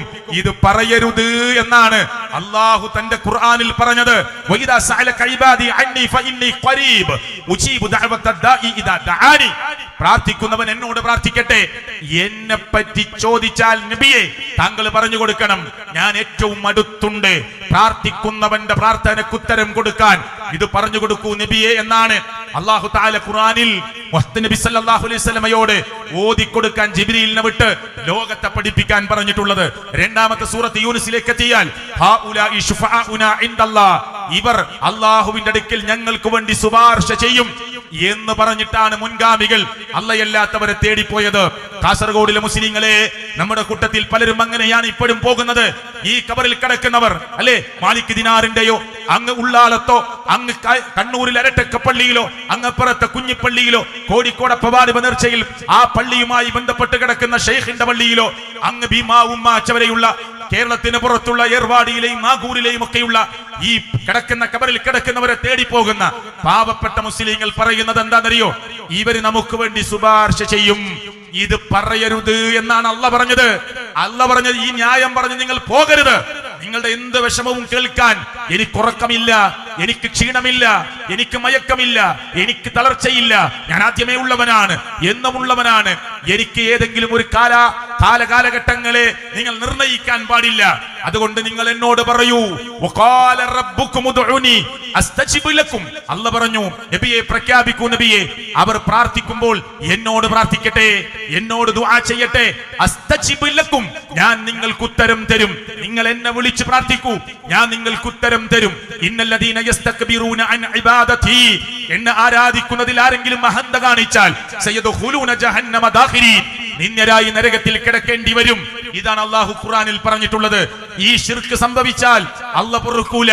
ഭർത്താവ് ചെന്നപ്പോ ഭാര്യയുടെ കൂടെ വേറൊരു പുരുഷനെ കണ്ടപ്പോ മനുഷ്യന് ക്ഷമിക്കാൻ പറ്റൂല എന്ന് പറഞ്ഞ പോലെ ഇത്രയും വലിയ അനുഗ്രഹങ്ങൾ തന്ന റബ്ബ് ആകെ വെച്ച ഡിമാൻഡ് തള്ളിക്കളഞ്ഞാൽ എന്നെ മാത്രം ആരാധിക്കണമെന്ന് പറഞ്ഞത്, എന്നോട് മാത്രം പ്രാർത്ഥിക്കണമെന്ന് പറഞ്ഞത്, എന്റെ പേരിൽ മാത്രം സത്യം ചെയ്യണമെന്ന് പറഞ്ഞത്, എന്റെ പേരിൽ മാത്രം ബലിയറുക്കണമെന്ന് പറഞ്ഞത്, എന്റെ പേരിൽ മാത്രം നേർച്ച വഴിപാടുകൾ അർപ്പിക്കണമെന്ന് പറഞ്ഞത് തള്ളിക്കളഞ്ഞ മുസൽമാനെ നിന്നെ അല്ലാഹ് ഇഷ്ടപ്പെടുകയില്ല, നിന്നെ പടച്ചവൻ തൃപ്തിപ്പെടുകയില്ല. അതുകൊണ്ട് അല്ലാഹ് ഖുർആനിൽ പറഞ്ഞു, ഇന്നല്ലാഹ ല യഗ്ഫിറു അൻ യുശ്റക ബിഹി വയഗ്ഫിറു മാ ദൂന ദാലിക ലിമൻ യശാ. അല്ലാഹ് ഒരിക്കലും പൊറുക്കാത്ത പാപമാണ് ശിർക്ക്. വേറെ എന്തും അല്ലാഹു പുറത്തു കൊടുത്തേക്കാം. വമൻ യുശ്രിക് ബില്ലാഹ്, ആരെങ്കിലും അല്ലാഹുവിൽ ശിർക്ക് വെച്ചാൽ ഫഖദ് ഹറമല്ലാഹു അലൈഹിൽ ജന്ന, അവന്റെ മേൽ സ്വർഗ്ഗം നിഷിദ്ധമാണ്. ഇതൊക്കെ അല്ലാഹു ഖുർആനിൽ പറഞ്ഞതാ. എന്നിട്ട് എന്താണ് മുസ്ലിം ഉമ്മത്തെ നമ്മൾ ആലോചിക്കാതെ പോകുന്നത്? ഖുർആനിൽ പറഞ്ഞ ഒന്ന് രണ്ട് ഉപമകൾ ഞാൻ വേഗത്തിൽ നിങ്ങളുടെ മുമ്പിൽ വെച്ചു തരാം. സമയത്തിന്റെ കുറവ് കൊണ്ട് വേഗത്തിൽ ചില ഉപമകൾ ഞാൻ നിങ്ങളുടെ മുമ്പിൽ വെച്ചാൽ നിങ്ങൾക്ക് ഈ കാര്യങ്ങൾ ബോധ്യപ്പെടും. അല്ലാഹു തആല വളരെ ഗൗരവത്തോടു കൂടിയാണ് ഈ കാര്യങ്ങൾ പറയുന്നത്. ഒന്ന്, അല്ലാഹു തആല പറയാ, പടച്ചവൻ വേണ്ടിയാണ്, റബ്ബിന്റെ മുമ്പിലേക്കാണ് ഏറ്റവും വലിയ ദുആ നടക്കേണ്ടത്. എന്നിട്ട് അല്ലാഹ് പറയാ, ലഹു ദഅവത്തുൽ ഹഖ്, യഥാർത്ഥ പ്രാർത്ഥന അല്ലാഹുവിനുള്ളതാണ്. വല്ലദീന യദ്ഉന മിൻ ദൂനിഹി, അവന് പുറമെ ആരെങ്കിലും അല്ലാഹുവിന്റെ പുറമെ ഒരാളോട് ദുആ ചെയ്തു പോയാൽ ലാ യസ്തജീബൂന ലഹും ബിശൈഇൻ, ഒരു ഉത്തരവും അവർക്ക് കിട്ടുകയില്ല. ഉത്തരം കിട്ടാത്ത ഒരാളോട് ഏതെങ്കിലും ഒരാൾ ദുആ ചെയ്താൽ അല്ലാഹ് പറയാണ് കേട്ടോ, ശിഹാബ് അടക്കര പറയല്ല, മുജാഹിദ് പ്രസ്ഥാനം പറയല്ല, അല്ലാഹുവിന്റെ കലാം. മുസ്ലിങ്ങളെ, അനങ്കൂരിൽ എന്നെ കേൾക്കുന്നവരെ, നമ്മൾ എല്ലാവരും വായിക്കുന്ന ഖുർആൻ, അല്ലാഹ് തന്നെ ആ ഖുർആനിൽ പറയുകയാണ്, അവന്റെ ഉപമ ഇല്ലാ കബാസിതി കഫൈഹി ഇലൽ മാ, വെള്ളത്തിലേക്ക് കൈനീട്ടിയവനെ പോലെയാണ്. അനങ്കൂരിൽ ഒരു കിണർ, ആ കിണറ്റിൽ എന്തുണ്ട്? വെള്ളമുണ്ട്. പക്ഷെ വെള്ളം കോരാൻ കയറോ ബക്കറ്റോ ഇല്ല, മോട്ടോർ സംവിധാനമില്ല. 20 മീറ്റർ താഴെ വെള്ളമുണ്ട്. അനങ്കൂരിൽ ഒരാൾക്ക് വെള്ളം വേണം. കിണറിന്റെ കരയിൽ ചെന്ന് 20 മീറ്റർ താഴെ കിടക്കുന്ന വെള്ളത്തിലേക്ക് കൈനീട്ടി, വെള്ളമെന്ന് പറഞ്ഞാൽ നിന്റെ വായിൽ വെള്ളമെത്തുമോ? ഞാൻ ചോദിച്ചതല്ല, അനങ്കൂരി ഞാൻ പറഞ്ഞതാ, കിണർ എന്ന് ഞാൻ പറഞ്ഞതാ. അല്ലാഹ് പറഞ്ഞതെന്താ? ഇല്ലാ കബാസിതി കഫൈഹി ഇലൽ മാ, വെള്ളത്തിലേക്ക് കൈനീട്ടിയവനെ പോലെയാണ്. എന്തിനാ അവൻ കൈനീട്ടിയത്? അല്ലാഹ് പറയുന്നു, ലിയബ്ലുഗ ഫാ, അവന്റെ വായിൽ വെള്ളമെത്താനാണ്. വമാ ഹുവ ബിബാലിഗിഹി, അവന്റെ വായിൽ വെള്ളമെത്തുകയില്ല. വമാ ദുആഉൽ കാഫിരീന ഇല്ലാ ഫീ ളലാൽ, സത്യത്തെ നിഷേധിക്കുന്നവരുടെ ദുആ ഇതുപോലെയാണ്, വഴികേടിലല്ലാതെ മറ്റൊന്നിലുമല്ല. ആരാ പ്രിയപ്പെട്ടവരെ ഇത് പറഞ്ഞു തരുന്നത്? അള്ളയാണ് പറയുന്നത്. വെള്ളത്തിലേക്ക് കൈനീട്ടിയവനെ പോലെയാണ് റബ്ബല്ലാത്ത ഒരാളോട് ദുആ ചെയ്താൽ അവന് വെള്ളം കിട്ടാത്തതുപോലെ അവന്റെ പ്രാർത്ഥനക്കും ഉത്തരം കിട്ടുകയില്ല എന്ന് ആരാ പറയുന്നത്? സർവശക്തനായ അള്ളാഹുവാണ് പറയുന്നത്. അടുത്ത ഉപമ കേട്ടോളൂ. യാ അയ്യുഹന്നാസ്, ഓ മനുഷ്യരെ, ഓ മനുഷ്യരെ, ളുരിബ മസലുൻ, ഞാനൊരു ഉപമ നിങ്ങൾക്ക് പറഞ്ഞു തരാം. എത്ര വിനയത്തോടുകൂടി മനുഷ്യരുടെ മുമ്പിൽ അല്ല വിനയപ്പെടുകയില്ല. മനുഷ്യരുടെ മുമ്പിൽ ആ വിഷയം അറിയാൻ എത്രമാത്രം മനുഷ്യന്റെ മനസ്സിലേക്ക് കയറാവുന്ന വിധത്തിൽ വളരെ ലളിതമായിട്ടാണ് അല്ലാഹു തആല പറയുന്നത്. ഫസ്തമിഉ ലഹു, ശ്രദ്ധ തെറ്റിപ്പോകല്ലേ, ശ്രദ്ധിച്ചു കേൾക്കണേ. ഞാനൊരു ഉപമ പറയുകയാണ്. അല്ല പറയാ, ഞാൻ നിങ്ങൾക്കൊരു ഉദാഹരണം പറഞ്ഞു തരാം, ഒരു ഉപമ പറഞ്ഞു തരാം. പക്ഷെ ഒരു കണ്ടീഷൻ ഉണ്ട്, ശ്രദ്ധ തെറ്റരുത്, ശ്രദ്ധിച്ചു കേൾക്കണേ. എന്താണ് ആ ഉപമ? ഇന്നല്ലദീന തദ്ഊന മിൻ ദൂനില്ലാഹ്, അള്ളാഹുവിന് പുറമെ പ്രാർത്ഥന നടത്തിക്കൊണ്ടിരിക്കുന്ന കുറെ ആളുകൾ നിങ്ങളുടെ കൂട്ടത്തിലുണ്ട്. അള്ളാഹുവിന് പുറമെ നിങ്ങൾ ആരോടാണോ ദുആ ചെയ്തുകൊണ്ടിരിക്കുന്നത് അവരെ കുറിച്ച് നിങ്ങൾ ചിന്തിച്ചു നോക്കിയിട്ടുണ്ടോ? ഒരു ഈച്ചയെ പോലും അവർക്കാർക്കും സൃഷ്ടിക്കാൻ കഴിയുകയില്ല. എങ്ങനെ? നിങ്ങൾ ഉള്ളാലിനെ വിളിക്കുമ്പോ, നിങ്ങൾ മാലിക് ദിനാർ എന്ന് പറയുന്ന ഈ ഖബറിൽ മാലിക് ദിനാർ ഉണ്ടോ ഇല്ല, അതൊക്കെ വേറെ ചർച്ചയാണ്. ഒരു സഹാബിയാണെങ്കിൽ ആ സഹാബിയെ വിളിക്കുമ്പോ, ലോകം കണ്ട അഷ്റഫുൽ ഖൽഖായ മുത്ത് മുഹമ്മദ് മുസ്തഫ സല്ലല്ലാഹു അലൈഹി വസല്ലമയെ വിളിക്കുമ്പോ, ലോകത്തിലെ മഹത്തുക്കളെ വിളിക്കുമ്പോ അല്ല പറയാ, നിങ്ങൾ ആരെ വിളിക്കുന്നുവോ ലയ്യഖ്ലുഖു ദുബാബ, അവരാരും ഒരു ഈച്ചയെ പോലും സൃഷ്ടിക്കാൻ കഴിവുള്ളവരല്ല. വലബിജ്തമഉ, നിങ്ങൾ വിളിക്കുന്ന മുഴുവൻ ആളുകളും ചേർന്നാലും, നിങ്ങൾ ആരൊക്കെ വിളിക്കുന്നു ഒരാളെയല്ല, നിങ്ങൾ വിളിക്കുന്ന മുഴുവൻ ആളുകളെയും ഒരുമിച്ച് ചേർത്തിയാലും ഒരു ഈച്ചയെ പോലും സൃഷ്ടിച്ചവരല്ല അവർ. വേണ്ട, ഈച്ചയെ അവർ സൃഷ്ടിക്കണ്ട. അവരിൽ നിന്ന് ഈച്ച വല്ലതും തട്ടിക്കൊണ്ടുപോയാൽ, ഈച്ച അവരുടെ പഞ്ചസാര പാത്രത്തിൽ വന്നിരുന്ന് ഒരു പഞ്ചസാര തരി ഈച്ചയുടെ കാലിൽ ഇറുക്കി പിടിച്ച് പറന്നു പോയാൽ, ഒരു ധാന്യമണി ഈച്ചയുടെ കാലിൽ ഇറുക്കി പിടിച്ച് പറന്നു പോയാൽ, അല്ല പറയാ, ലാ യസ്തൻഗിദൂഹു മിൻഹു ലഅഫത് ത്വാലിബു വൽ മത്ലൂബ്. അനങ്കൂരിലെ മനുഷ്യരെ, ഇതിനേക്കാൾ സിമ്പിൾ ആയിട്ട് എങ്ങനെയാണ് അല്ല നമുക്ക് പറഞ്ഞു തരിക? ലാ യസ്തൻഗിദൂഹു മിൻഹു ലഅഫത് ത്വാലിബു വൽ മത്ലൂബ്. ആ ഈച്ചയിൽ നിന്ന്, ആ ഈച്ച കാലിൽ ഇറുക്കി പിടിച്ച് പറന്നു പോയ പഞ്ചസാരയുടെ തരിയോ ധാന്യത്തിന്റെ ആ ചെറിയ മണിയോ തിരിച്ചു വാങ്ങിത്തരാൻ പോലും നിങ്ങൾ വിളിച്ചു പ്രാർത്ഥിച്ചു കൊണ്ടിരിക്കുന്ന ആ മഹത്തുക്കളായി നിങ്ങൾ പറയുന്നവർക്ക് കഴിയുകയില്ല. ആരാണോ തേടാൻ പോയത് അവർക്കും കഴിയില്ല. ആരോടാണോ നിങ്ങൾ തേടിക്കൊണ്ടിരിക്കുന്നത് അവർക്കും കഴിയില്ല. ആരാണോ അപേക്ഷിക്കുന്നത് അവരും കഴിയില്ല. അപേക്ഷിക്കപ്പെടുന്നവരും കഴിയില്ല. എങ്ങനെ? തേടാൻ പോയവർക്കും കഴിയില്ല. ആരോട് തേടാനാ നിങ്ങൾ പോയത് അവർക്കും കഴിയുകയില്ല. പടച്ച റബ്ബ് വളരെ വളരെ വ്യക്തമായി ഉദാഹരിച്ചു തരുകയാണ്. അടുത്ത ഉദാഹരണം കേട്ടോളൂ. മസലുല്ലദീന തഖദു മിൻ ദൂനില്ലാഹി ഔലിയാ, അല്ലാഹുവിന് പുറമെ രക്ഷാധികാരികളെ, ഔലിയാക്കന്മാരെ സ്വീകരിച്ചുകൊണ്ട് ആരാധനാകർമ്മങ്ങൾ അവർക്ക് ചെയ്യുന്നവർ, അവരുടെ കുറിച്ച് അല്ലാഹു പറയാ, അവരുടെ ഉപമ കമസലിൽ അങ്കബൂത്ത്, എട്ടുകാലിയെ പോലെയാണ്. എന്താ എട്ടുകാലിയുടെ പ്രത്യേകത? അതൊരു വീടുണ്ടാക്കി. എട്ടുകാലി ഇങ്ങനെ വീടുണ്ടാക്കുക. ഈ കൊമ്പിൽ നിന്ന് ഈ കൊമ്പിലേക്ക് നടന്ന് എട്ടുകാലി വളരെ വിശാലമായ ഒരു കൂട്, നമ്മളൊരു വാർപ്പിട്ട വീടുണ്ടാക്കുന്നത് പോലെ എട്ടുകാലിയെ സംബന്ധിച്ചിടത്തോളം വലിയൊരു പണിയെടുത്തിട്ടാണ് എട്ടുകാലിയ വീടുണ്ടാക്കിയത്. എന്നിട്ട് അല്ലാഹു പറയാണ്, എട്ടുകാലി ഒരു വീടുണ്ടാക്കി. പക്ഷേ ലോകത്ത് വീടുകളിൽ എട്ടുകാലിയുടെ വീടിനെ പോലെ ദുർബലമായ വേറെ വീടില്ല. ഒരു ചെറിയ കുട്ടി ഒരു വടിയെടുത്തും തോണ്ടിയാൽ എട്ടുകാലിയുടെ വീട് പൊളിഞ്ഞു പോകും. എട്ടുകാലി എത്ര സമയം കൊണ്ടുണ്ടാക്കിയതാണ്. നടുക്ക് പോയി സീറ്റുറപ്പിക്കും, വരട്ടെ ഇര പിടിക്കാമെന്ന് വിചാരിച്ച്. പക്ഷെ എട്ടുകാലിയുടെ വീടിനെ പോലെ ദുർബലം ഒരു വീടും ലോകത്ത് വേറെയില്ല. അല്ല പറയാ. എന്നിട്ട് അല്ലാഹു ആയത്ത് അവസാനിപ്പിക്കുന്ന എങ്ങനെ അറിയോ? ലൗ കാനൂ യഅലമൂൻ, നിങ്ങൾ ചിന്തിക്കുന്നവരും അറിയുന്നവരുമാണെങ്കിൽ ഈ വിഷയത്തിൽ നിങ്ങൾക്ക് പാഠമുണ്ട്. റബ്ബല്ലാത്ത ആളുകളെ ഔലിയാക്കന്മാരായി രക്ഷാധികാരികളായി സ്വീകരിക്കുന്നവരുടെ ഉപമ എട്ടുകാലിയുടെ വീട് പോലെയാണ് എന്ന് അള്ളാഹുവിന്റെ ഖുർആൻ സംശയത്തിനിടമില്ലാതെ പ്രഖ്യാപിക്കുന്നു. എത്ര ഉപമകളാണ് പ്രിയപ്പെട്ടവരെ പരിശുദ്ധ ഖുർആനിൽ എന്റെയും നിങ്ങളുടെയും മുമ്പിൽ അള്ളാഹു വെച്ചു തരുന്നത്. എന്നിട്ടും എന്താണ് മനുഷ്യലോകം ഇങ്ങനെ ചിന്തിക്കാത്തത്? ഖബർ സന്ദർശിക്കണമെന്ന് പറയുമ്പോ, ഖബർ സിയാറത്ത് ചെയ്യണമെന്ന് പറയുമ്പോ, ഖബറാളിയുടെ മുന്നിൽ ചെന്ന് ആ ഖബറാളിയുടെ പേരിൽ നേർച്ച ചെയ്യുമ്പോ, ഷാഫി മദ്ഹബ് അനങ്കൂരിലെ മുസ്ലിം പള്ളികളിൽ അലമാരയിൽ സൂക്ഷിച്ച കിതാബിൽ നിന്ന് ഞാൻ 1-2 ഇബാറത്തുകൾ വായിച്ചു കേൾപ്പിക്കാം. കൃത്യമായി കേട്ടോളൂ. പള്ളിയിൽ സൂക്ഷിക്കുന്ന, പള്ളിയിൽ ഓതിക്കൊടുക്കുന്ന കിതാബിൽ നിന്ന് ഞാൻ ചില ഇബാറത്തുകൾ വായിച്ചു കേൾപ്പിക്കാം. മുസ്ലിങ്ങളെ ചിന്തിക്കുന്നതിന് വേണ്ടിയാണ്. കേട്ടോളൂ. ഒരു നേർച്ച കൊണ്ട് ഒരാൾ ലക്ഷ്യമാക്കുന്നത് ഖബറിൽ കിടക്കുന്നവന്റെ പൊരുത്തമാണെങ്കിൽ, പടച്ചോനെ ഈ ഉള്ളാൾ തങ്ങളുടെ പേരിൽ ഒരു നേർച്ച ചെയ്യുമ്പോ ഉള്ളാൾ തങ്ങളുടെ പൊരുത്തം എനിക്ക് കിട്ടണം എന്ന് വിചാരിച്ചിട്ടാണ് ഒരാൾ നേർച്ചയാക്കുന്നതെങ്കിൽ, അതുപോലെ ഏതെങ്കിലും മഹത്തുക്കളുടെ പേരിലാകട്ടെ, നിങ്ങൾ ബഹുമാനിക്കുന്ന ആളുകളുടെ പേരിലാകട്ടെ, ഷാഫി മദ്ഹബ് പറയാ, കേരളത്തിൽ ഏറ്റവും കൂടുതൽ മുസ്ലിങ്ങൾ ഏത് മദ്ഹബിന്റെ ആളുകളാ? ഷാഫി മദ്ഹബിന്റെ ആളുകളാ. ഷാഫി മദ്ഹബിൽ നിന്ന് ഞാൻ വായിക്കാം. ഒരു നേർച്ച കൊണ്ട് ഒരാൾ ലക്ഷ്യമാക്കി ഒരു സാമീപ്യം, ഒരു പൊരുത്തം. ആരുടെ സാമീപ്യം? ലിമൻ ഫിൽ ഖബരി, ഈ ഖബറിൽ കിടക്കുന്നവന്റെ സാമീപ്യമാണ് ലക്ഷ്യമാക്കിയതെങ്കിൽ അവന്റെ നേർച്ച ബാത്തിലായി. ഷാഫി മദ്ഹബ് പറയാ, തീർച്ചയായും ഈ പൊരുത്തം, സാമീപ്യം എന്നത് അല്ലാഹുവിലേക്ക് മാത്രം ആഗ്രഹിക്കേണ്ട ഒന്നാണ്. പടച്ചോനെ, ഞാൻ നേർച്ചയാക്കുന്നു നിന്റെ പൊരുത്തം ആഗ്രഹിച്ച്, നിന്റെ കൂലി ആഗ്രഹിച്ച്, നീ എന്നെ അടുപ്പിക്കാൻ ആഗ്രഹിച്ചുകൊണ്ട് എന്ന് ഉദ്ദേശിച്ചുകൊണ്ടല്ലാതെ നേർച്ച ചെയ്യാൻ പാടില്ല. ഒരു സൃഷ്ടിയിലേക്കും ഈ നേർച്ച തിരിച്ചുവിടാൻ പാടില്ല. ഫതാബയിൽ കുബറയിൽ പ്രിയപ്പെട്ടവരെ 4-ാം വാള്യത്തിൽ 286-ാമത്തെ പേജ് തുറന്നാൽ നിങ്ങൾക്ക് ഞാൻ ഈ വായിച്ച ഇബാറത്ത് കാണാം. എന്നിട്ടും എന്താണ് മുസ്ലിം ഉമ്മത്ത് ചിന്തിക്കാത്തത്? അറബ് ബദിരിങ്ങളുടെ പേരിൽ ആണ്ടറുക്കലില്ലേ? ഇല്ലേ? പോത്തിനെയും ആടിനെയും അറുക്കാറില്ലേ? ഉണ്ടോ മുസ്ലിങ്ങളെ? ഇത് ബലിപെരുന്നാളിന് അള്ളാന്റെ പേരിൽ നമ്മൾ നേർച്ചയാക്കാറുണ്ട്. അള്ളാന്റെ നാമം ഉച്ചരിച്ച് തക്ബീറുകൾ മുടക്കി സാധാരണ അറിവ് നടത്തും. ബിസ്മില്ലാ, അള്ളാന്റെ നാമം ഉച്ചരിച്ചാവണം.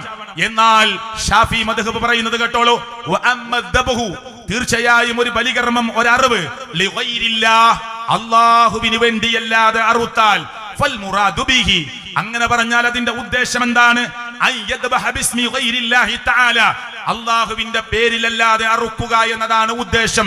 അള്ളാന്റെ കൂലി ആഗ്രഹിക്കാതെ, അല്ലെങ്കിൽ റബ്ബിന്റെ പേരിലല്ലാതെ, ഇത് മമ്പർത്ത തങ്ങളുടെ പേരിലാണ്, ഇത് മുദീ ഷെയ്ഖിന്റെ പേരിലാണ്, ഇത് ബദരീങ്ങളുടെ പേരിലാണ് എന്ന് പറഞ്ഞ് ഒരാൾ ഒരു അറിവ് നടത്തിയാൽ, ഷാഫി മദ്ഹബാണ് പറയുന്നത്, ചില ആളുകൾ ബിംബങ്ങളുടെ പേരിൽ അറുക്കും. ചില ആളുകൾ കുരിശിന്റെ പേരിൽ അറുക്കും. മൂസാ നബിയുടെ പേരിൽ അറുത്താലും, ഈസാ നബിയുടെ പേരിൽ അറുത്താലും, കഅബയുടെ പേരിൽ അറുത്താലും, ഇതുപോലെയുള്ള എന്തിന്റെ പേരിൽ അറുത്താലും എല്ലാം ഹറാമാണ്. ഈ അറിവ് സ്വഹീഹാവുകയില്ല, ശരിയാവുകയില്ല. അറുത്തത് മുസ്ലിം പേരിട്ടവനാകട്ടെ, അറുത്തത് ക്രിസ്ത്യാനിയാകട്ടെ, ഈ അറിവ് ഒരിക്കലും ശരിയാവുകയില്ല. എന്നിട്ട് ഈ വിഷയത്തിൽ ഇമാം ഷാഫിക്ക് അഭിപ്രായ വ്യത്യാസമില്ല. അദ്ദേഹത്തിന്റെ കൂടെയുള്ളവർക്കും ഈ വിഷയത്തിൽ അഭിപ്രായ വ്യത്യാസമില്ല. അവർ ഈ വിഷയത്തിൽ യോജിക്കുകയാണ്, ഖണ്ഡിതമായി പ്രഖ്യാപിക്കുകയാണ്. ആരായി പറയുന്നത്? ഇതെവിടെയാണ് പറഞ്ഞത്? പള്ളി ദർസിൽ ഓതി കൊടുക്കുന്ന കിതാബിൽ, ഷാഫി മദ്ഹബിന്റെ ഗ്രന്ഥങ്ങളിലാണ് പറയുന്നത്. പോരാ, കെട്ടിപ്പൊക്കിയ ഖബറുകൾ, ഖബർ കെട്ടിപ്പൊക്കൽ ശിർക്കല്ല, ഖബർ കെട്ടിയുയർത്തൽ ശിർക്കല്ല, ഖബറിന്റെ മേലെ എഴുത്തും കുത്തുകളും നടത്തുന്നത് ശിർക്കല്ല, ഖബറിന്റെ മേലെ എടുപ്പുകൾ ഉണ്ടാക്കുന്നത് ശിർക്കല്ല, അത് ഹറാമാണ്. ഏതുപോലെ കള്ളുകുടി ഹറാമായതുപോലെ, അല്ലെ ചൂതാട്ടം ഹറാമായതുപോലെ ഖബർ കെട്ടിപ്പൊക്കരുത്, നിഷിദ്ധമാണ് എന്ന് അള്ളാഹുവിന്റെ പ്രവാചകൻ പറഞ്ഞതാണ്. ചെയ്യാൻ പാടില്ല. മുത്ത് നബിയുടെ ഖബർ ഒരു ചാൻ ഉയരമേ ഉള്ളൂ. ഞാൻ കണ്ടു നബിയുടെ ഖബർ നാട്ടിലെ മക്ബറകളെ പോലെ, ജാറങ്ങളെ പോലെ എന്ന് മുസ്ലിം ഉമ്മത്തെ നബിയുടെ മേൽ കളവ് പറയരുത്. ഒരാൾക്കും കാണാൻ പറ്റിയ നിലയിലല്ല നബിയുടെ ഖബർ ഉള്ളത്. ആയിഷ ബീബി റളിയല്ലാഹു അൻഹയുടെ റൂമിനുള്ളിലാണ്. അബൂബക്കർ സിദ്ദീഖ് റളിയല്ലാഹു ഉപ്പാന്റെ ഖബറുള്ളതും ആ ആയിഷ ബീബിയുടെ വീടിന്റെ റൂമിനുള്ളിലാണ്. ഉമർ ഇബ്നുൽ ഖത്താബ് റളിയല്ലാഹുവിന്റെ ഖബറുള്ളതും ആ റൂമിനുള്ളിലാണ്. എന്നിട്ട് ഈയ മുറുക്കി പാർന്നിരിക്കുകയാണ്. 4 ഭാഗവും വലിയ കിടങ്ങ് കുടിച്ച് അടിയിലൂടെ തുരന്നു വരാതിരിക്കാൻ വീടിന്റെ ആ ചുമരിന്റെ താഴ്ഭാഗത്തേക്ക് വലിയ സംവിധാനം ചെയ്തിരിക്കുകയാണ് ഗവൺമെന്റ്. പോരാ, അന്ന് ഈത്തപ്പന ഓല കൊണ്ട് മറച്ചുണ്ടാക്കിയ വീടായിരുന്നു. ഇന്നത് സാധാരണ റൂമാക്കി കെട്ടി ഒരു റൂമിനുള്ളിൽ സാധാരണ ഖബറാണ് 3 പേരുടെയും ഖബർ. അത് പുറത്ത് ഓപ്പണായി മദീനത്ത് കാണുന്നത് പോലെയുള്ള ഖബറാക്കി നിർത്തിയാൽ ആളുകൾ കൊണ്ട് ഫിത്നയുണ്ടാകുമെന്ന് ഭയപ്പെട്ട് ആയിഷ ബീവിയുടെ റൂമിനുള്ളിൽ ആ ഖബർ അല്ല വെക്കാൻ ഓർഡർ ഇട്ടു, തീരുമാനിച്ചു. അവിടെ വെച്ചു. പോരാ, ആ ചുമര് അന്ന് ഈത്തപ്പനോല കൊണ്ട് മറച്ചുണ്ടാക്കിയ ചുമര് ദ്രവിച്ചു പോയപ്പോ അവിടുത്തെ ചുമര് സാധാരണ ചുമരാക്കി കെട്ടി. ഖബർ കണ്ടവർ, നബിയെ ഖബറിലേക്ക് വെച്ചവർ, നബിയുടെ ഖബർ പിന്നെയും കണ്ടവർ പറഞ്ഞു, റുഫിഅ ഖബറുഹു, മുത്തി നബിയുടെ ഖബർ ഉയർത്തപ്പെട്ടിട്ടുണ്ട്. മിനൽ അർളി, ഭൂമിയിൽ നിന്ന്, നഹ്വം മിൻ ശിബർ, നഹ്വം മിൻ ശിബർ, ഒരു ചാണോളം, ഒരു ചാണി എന്ന് ഉറപ്പിച്ചു പറഞ്ഞില്ല, ഏകദേശം ഒരു ചാണോളം മാത്രമേ നബിയുടെ ഖബർ ഉയർന്നിട്ടുള്ളൂ എന്ന് കണ്ടവർ, നബിയുടെ ഖബറിലേക്ക് നബിയുടെ ശരീരം പൂമേനി വെച്ചവർ, മുത്തുനബിയുടെ ശരീരം ഇറക്കി വെച്ചവർ, തങ്ങളായ നബിയുടെ ഖബറടക്കത്തിൽ പങ്കെടുത്തവർ ലോകത്തോട് പറഞ്ഞു, ഞങ്ങൾക്ക് സംശയമില്ല, നബിയുടെ ഖബർ ഒരു ചാണോളം മാത്രമേ ഉയർത്തിയിട്ടുള്ളൂ എന്ന്. അള്ളാന്റെ റസൂല് മരുമോനായ പുതിയാപ്പിളയായ അലി റളിയല്ലാഹു അൻഹുവിനെ വിളിച്ചിട്ട് പറഞ്ഞു, താങ്കളെ ഞാൻ ഒരു ഉത്തരവാദിത്വം ഏൽപ്പിക്കുകയാണ്. ഒരുപാട് ഡ്യൂട്ടി ഏൽപ്പിച്ച കൂട്ടത്തിൽ ഒരു ഡ്യൂട്ടി പറഞ്ഞു കൊടുത്തത് എന്തെന്നറിയുമോ? അലി, ഒരു കാര്യം ശ്രദ്ധിക്കണം, വലാ ഖബറൻ മുശ്രിഫൻ ഇല്ലാ സവ്വൈതഹു, പൊന്തി നിൽക്കുന്ന ഒരു ഖബറും തട്ടി സമമാക്കാതെ വിട്ടേക്കരുത്.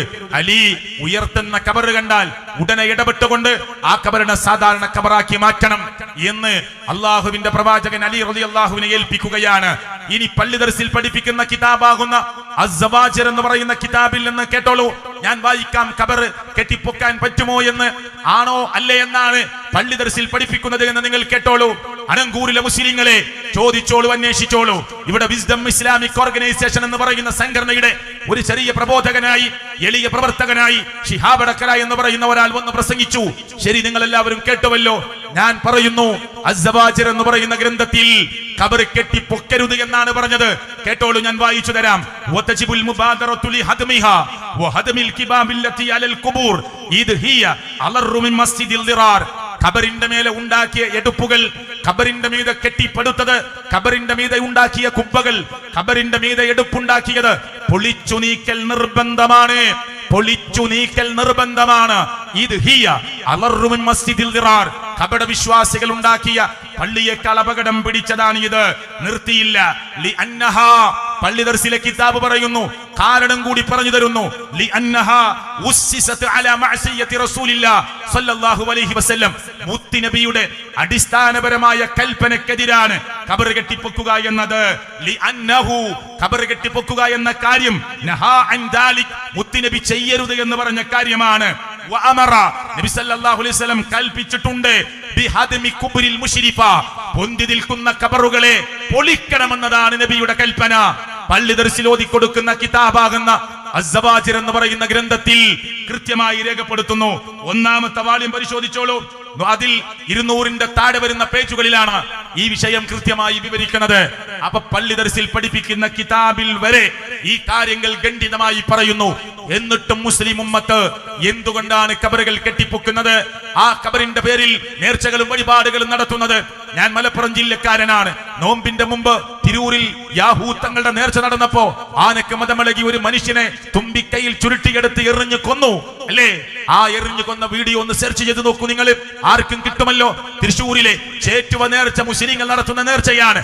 ആനക്ക് മതമിളകി ഒരു മനുഷ്യനെ തുമ്പിക്കൈ കൊണ്ടെടുത്ത് അതേ നിലത്തേക്കെറിഞ്ഞ് അതിന്റെ കൊമ്പ് താഴ്ത്തി ആ മനുഷ്യനെ കൊന്നുകളയുകയാണ്. ഒന്ന് എടുത്തു നോക്കൂ നിങ്ങൾ. മതിലെടുത്ത് ചാടി ഓടുന്ന മനുഷ്യര്, പരക്കം പായുന്ന മനുഷ്യര്, അല്ലാ റബ്ബേ പടച്ചോനെ യാ അല്ലാ എന്ന് പറഞ്ഞിട്ടാ ഓടുന്നത് മനുഷ്യര്. എന്തിനാ പോയത് മനുഷ്യര്? യാഹൂത്തങ്ങളെ വിളിക്കാനാണോ? ചേറ്റുവ നേർച്ചയിലെ അവിടെ കിടക്കുന്ന മഹാരഥന്മാരെ വിളിക്കാനാണോ? അപകടമുണ്ടായപ്പോൾ എല്ലാവരും വിളിക്കുന്നത് പടച്ചോനെ അല്ലാ യാ റബ്ബി യാ അല്ലാ എന്നാണ് വിളിക്കുന്നത്, അല്ലേ സുഹൃത്തുക്കളെ? നിങ്ങൾ ആ വീഡിയോ സെർച്ച് ചെയ്താൽ കാണാം.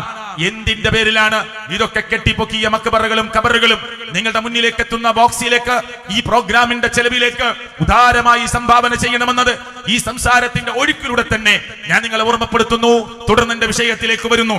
സർവശക്തനായ റബ്ബ് അതെ എന്നെയും നിങ്ങളെയും ഓർമ്മപ്പെടുത്തിയിട്ടുള്ള കാര്യം മുഹമ്മദ് റസൂൽ കരീം സല്ലല്ലാഹു അലൈഹി വസല്ലമയിലൂടെ, സഹാബത്തിലൂടെ, താബീങ്ങളിലൂടെ കൈമാറി വന്ന പണ്ഡിതന്മാർ ലോകത്തിന്റെ മുമ്പിൽ എഴുതി വെച്ച ചില ഇബാറത്തുകളാണ് ഞാൻ കേൾപ്പിച്ചിട്ടുള്ളത്. പോരാ, ഖാലൽ ഉലമാ, ഉലമാക്കൾ പറയുന്നു, ലൗ ദബഹ മുസ്ലിമുൻ ദബീഹതൻ, ഒരു മുസ്ലിം ഒരു അറവ് നടത്തി, വഖസദ ബിദബിഹിഹാ, അറിവ് കൊണ്ട് അവൻ ലക്ഷ്യം വെച്ചത് അത്തഖറുബ ബിഹാ ഇലാ ഗൈരില്ലാഹി തആല, അല്ലാഹുവിലേക്കല്ലാതെ മറ്റു പലരുടെയും പൊരുത്തമാണ് അവൻ ഉദ്ദേശിച്ചതെങ്കിൽ, സ്വാറ മുർത്തദ്ദ, അവൻ മതത്തിൽ നിന്ന് പുറത്തുപോയി. ഇതൊക്കെ പള്ളി ദർസ് പഠിപ്പിക്കണ കിതാബിലുള്ളതാ. അള്ളാന്റെ പൊരുത്തം ആഗ്രഹിക്കാതെ ഒരാൾ ഒരു മൃഗത്തെ അറുത്തു കൊടുത്താൽ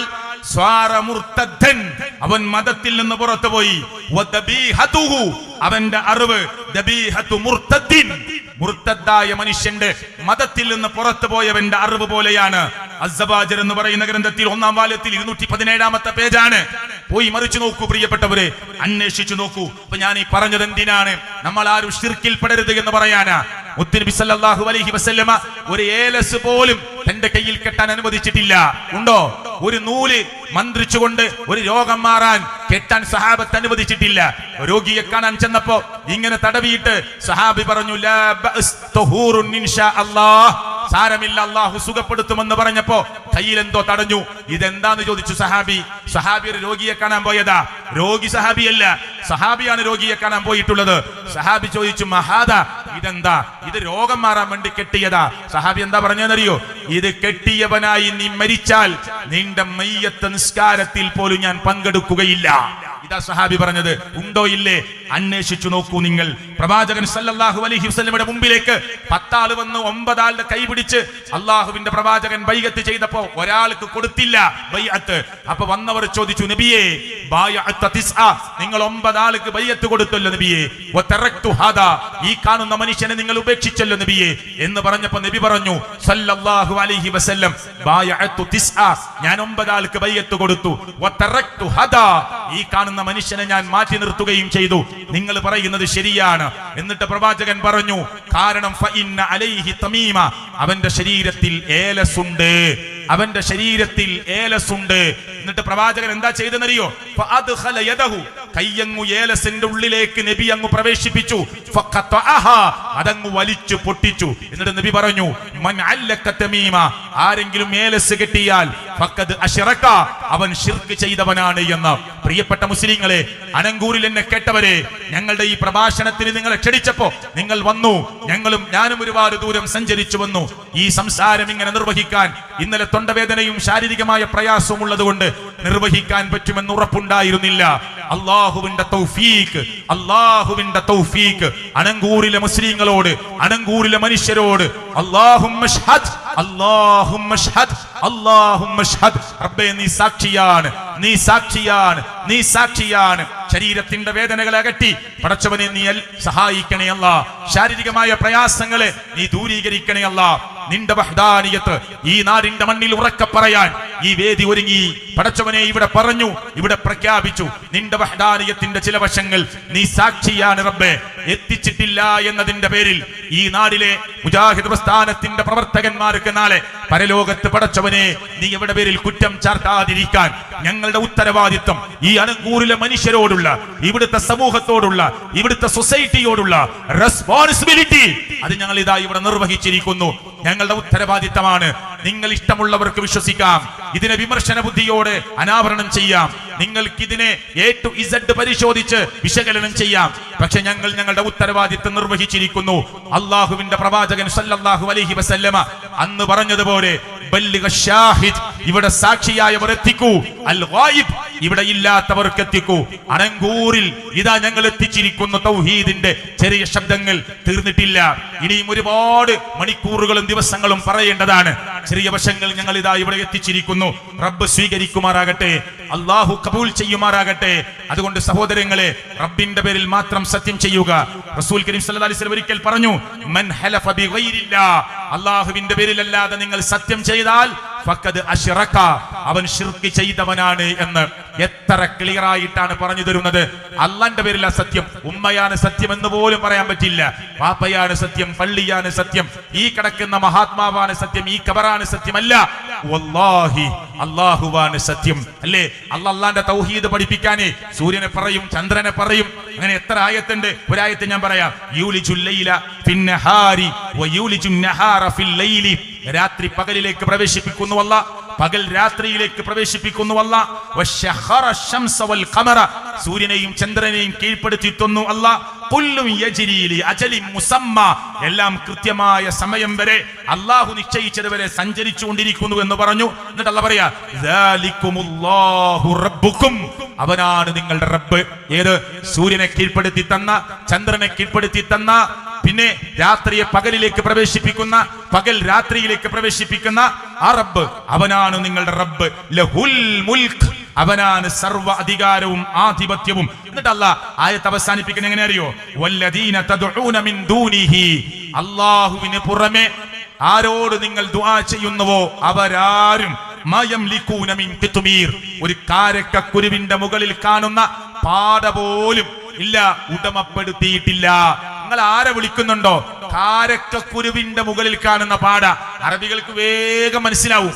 കാരക്കക്കുരുവിന്റെ മുകളിൽ കാണുന്ന നേർത്ത പാട, അതുപോലും ഇവരാരും ഉടമപ്പെടുത്തിയിട്ടില്ല എന്ന് അല്ലാഹു തആല പറഞ്ഞു കൊടുക്കുന്നു. ആ ആയത്തിന്റെ ബാക്കിയാണ് ഇൻ തദ്ഉഹും ലാ യസ്മഉ ദുആഅക്കും, നിങ്ങൾ അവരോട് ദുആ ചെയ്താൽ അവർ ദുആ കേൾക്കുകയില്ല. വലൗ സമിഉ, വാദത്തിന് വേണ്ടി കേട്ടു എന്ന് സമ്മതിച്ചാൽ തന്നെ മസ്തജാബു ലക്കും, നിങ്ങൾക്ക് അവർ ഉത്തരം തരികയില്ല.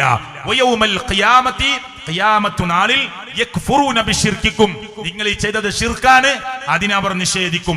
വലാ യുനബ്ബിഉക മിസ്ലു ഖബീർ, ഇത്ര സൂക്ഷ്മമായി കാര്യം പറഞ്ഞു തരാൻ അല്ലാഹുവിനല്ലാതെ മറ്റാർക്കും കഴിയുകയില്ല. ഇത്ര ഗൗരവമായി സർവശക്തനായ അല്ലാഹു തൗഹീദിന്റെ വശങ്ങൾ പറഞ്ഞു തരികയാണ്. അവിടെ സഹോദരങ്ങളെ, ഞാൻ എന്റെ അവസാന ഭാഗത്തിലേക്ക് പ്രവേശിക്കുകയാണ്. സർവശക്തനായ അല്ലാഹുവിന്റെ ദീന് പഠിക്കാൻ എളുപ്പമുള്ളതാണ്. ഖുർആൻ പഠിക്കാൻ എളുപ്പമാണ്. ഹദീസുകൾ പഠിക്കാൻ എളുപ്പമാണ്.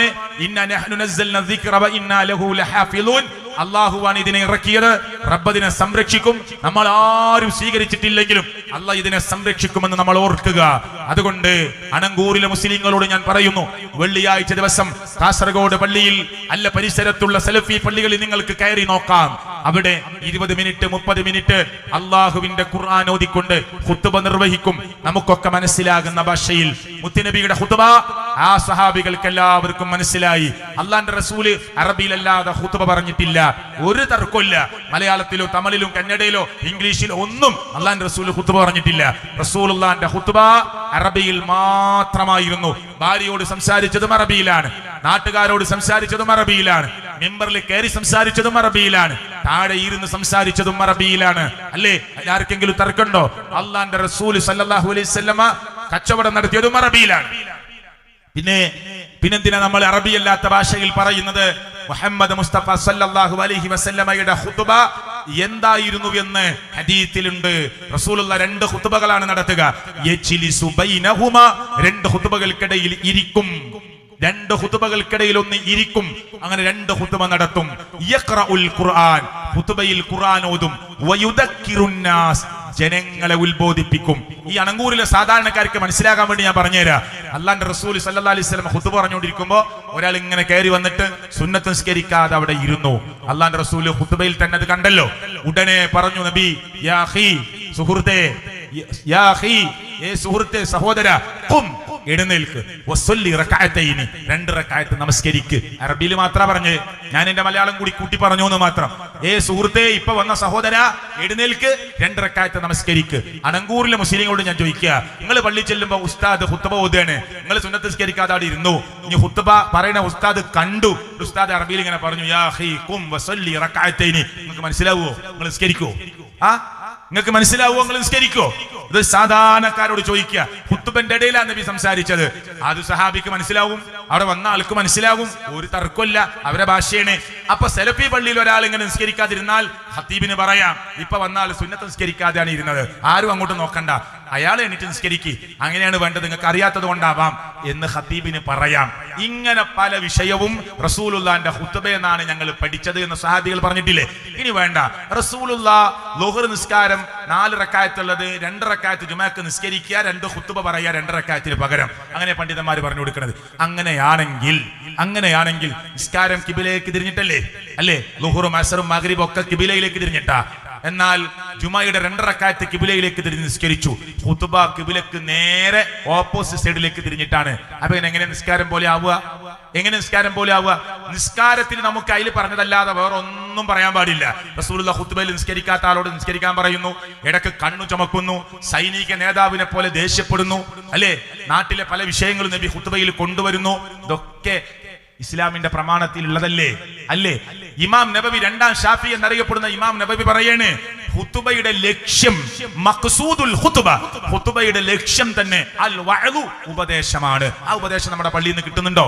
പാൻപരാഗ് തിന്ന്, ഗുടുക്ക തിന്ന്, ആൻസ് തിന്ന്, MDMA അടിച്ച്, അല്ലേ, കഞ്ചാവ് അടിച്ച് നടക്കുന്ന ചെറുപ്പക്കാര് ഇന്ന് വെള്ളിയാഴ്ച ഇന്ന് വേണ്ടെന്ന് പറഞ്ഞ് നിങ്ങളെ മുമ്പിൽ വന്നിരിക്കും. എന്നിട്ട് അവർക്ക് എന്താ മനസ്സിലാവുക? നിങ്ങളെ മുമ്പിൽ 20 മിനിറ്റ് ഇരിക്കും, 15 മിനിറ്റ് ഇരിക്കും. എന്നിട്ട് അവർക്ക് എന്ത് മനസ്സിലാവും? നിങ്ങൾ ഖുതുബ കഴിഞ്ഞിട്ട് പറയും ആരും പോകരുത്, ഒരു പ്രസംഗം കൂടി ഉണ്ട്. അവരാരും ഇരിക്കൂല, നിർബന്ധമുള്ളത് കഴിഞ്ഞു, ഓല് പോയി. അതുകൊണ്ട് നാട്ടിൽ വഴിതെറ്റുന്ന യുവാക്കളോട് മിമ്പറിൽ വെച്ച് അവർക്ക് മനസ്സിലാകുന്ന ഭാഷയിൽ പറഞ്ഞു കൊടുക്കണം. അതുകൊണ്ട് സലഫികൾ ബാബരി മസ്ജിദിന്റെ താഴികക്കുടങ്ങൾ തകർത്തെറിയാൻ രാമമന്ത്രം ജപിച്ച് ബാബരി മസ്ജിദിന്റെ മിനാരത്തിലേക്ക് കയറിപ്പോയ, അല്ലേ, ഏറ്റവും വലിയ ഇസ്ലാമിനെ എതിർത്ത ഒരു മനുഷ്യൻ ഷാർജയിൽ ചെന്നു. ദീന് പല ഉറുദുവിലും ഹിന്ദിയിലും ഇംഗ്ലീഷിലും കേട്ടിട്ട് അയാൾക്ക് മനസ്സിലായി. അയാൾ ലോകത്തോട് പറയുന്നു, ഞാൻ ബാബരി മസ്ജിദിന്റെ താഴികക്കുടം മഴിവെടുത്ത് തകർത്തെറിയാൻ ഇഷ്ടികയെടുത്ത് പുറത്തേക്കെറിഞ്ഞതിൽ ആദ്യത്തെ മെമ്പറാ. പക്ഷെ ഞാൻ ഇസ്ലാമിനെ പഠിച്ചു. ശാന്തമാണ് ഇസ്ലാം, സൗന്ദര്യമാണ് ഇസ്ലാം, സൗഹാർദ്ദമാണ് ഇസ്ലാം.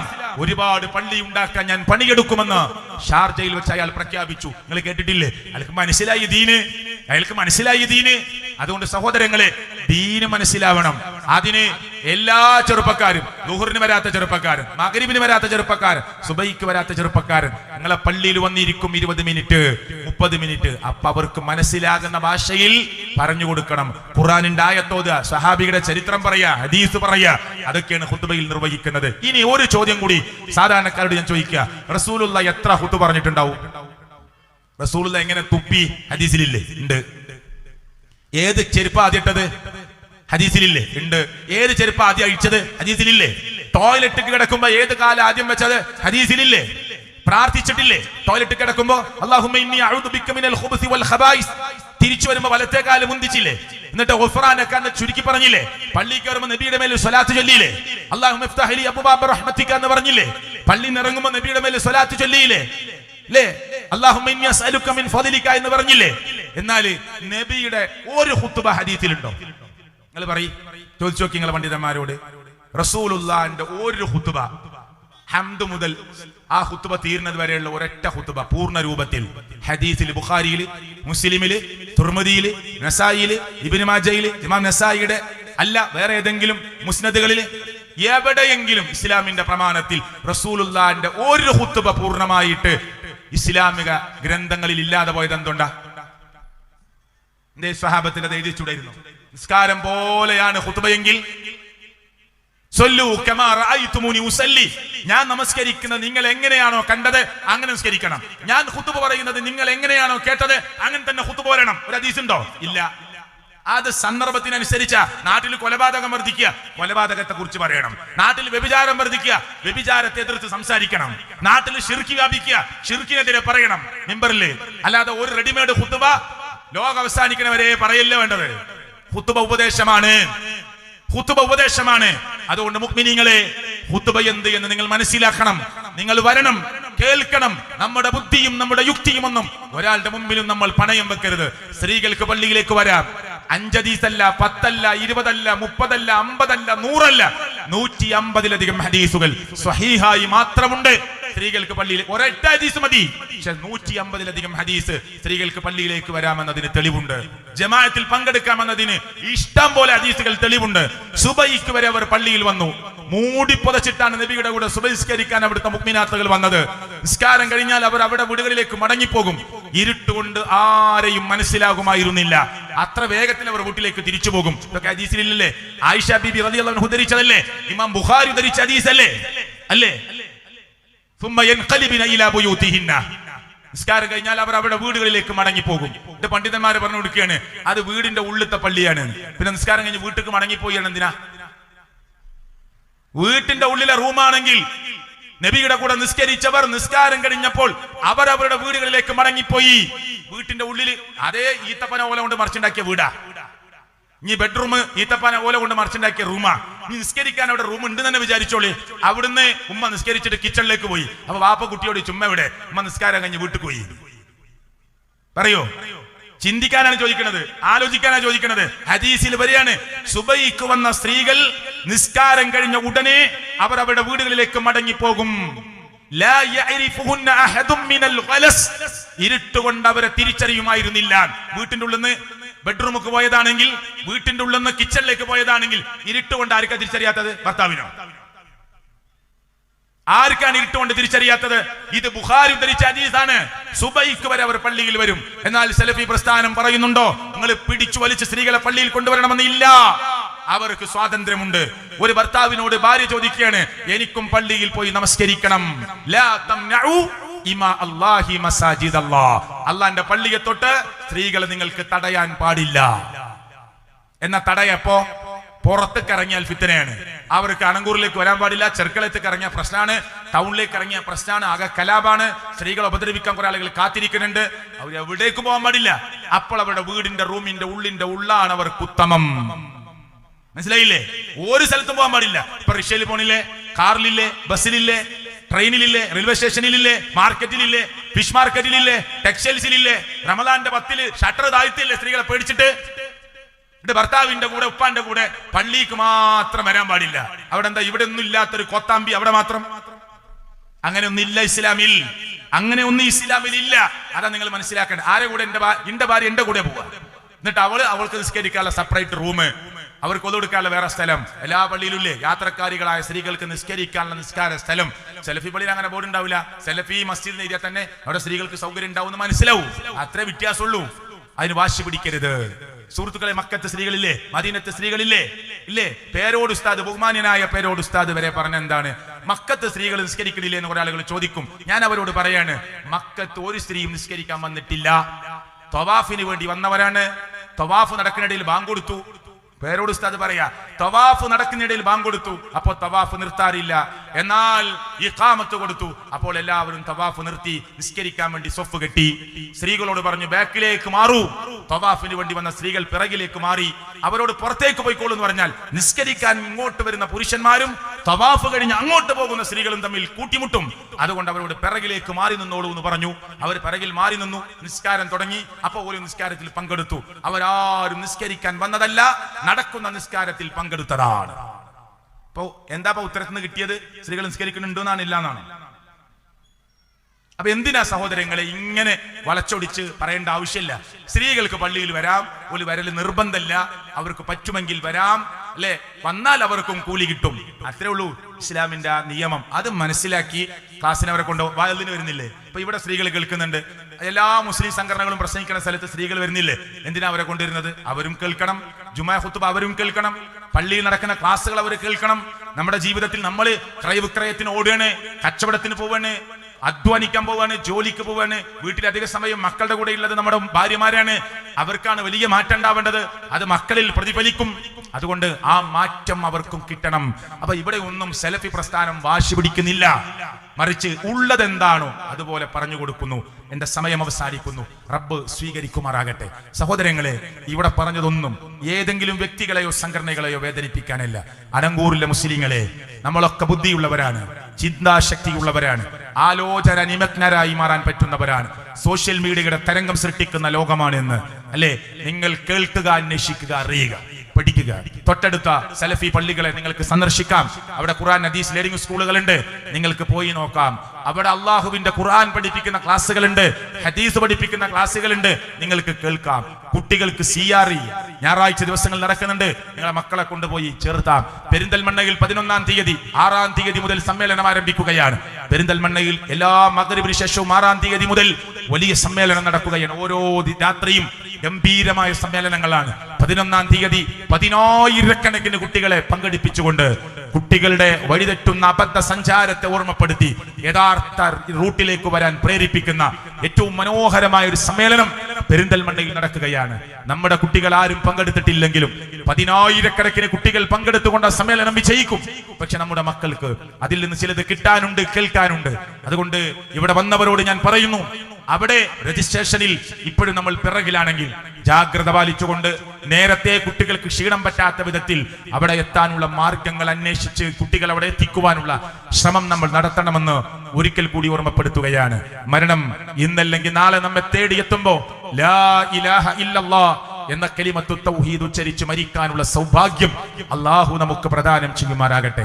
നമ്മുടെ വീടുകളിൽ നിന്ന് 18 വയസ്സ് പൂർത്തിയായ കുട്ടി ഏതോ കാമുകന്റെ കൂടെ ഇറങ്ങിപ്പോയി കോടതിയിൽ ചെന്ന് എനിക്ക് ഇവനെയാണ് ഇഷ്ടം, ഇവന്റെ കൂടെ പോവാനാണ് എന്ന് പറയുമ്പോ ഉമ്മയും ബാപ്പയും അതേ കർച്ചീഫ് എടുത്തുകൊണ്ട് കണ്ണ് തുടച്ച് മോളെ വിളിക്കുമ്പോ തിരിഞ്ഞു നോക്കാത്ത മക്കൾ കോടതിയിൽ ഇങ്ങനെ ആവർത്തിച്ച സംഭവങ്ങളായി മാറുകയാണ്.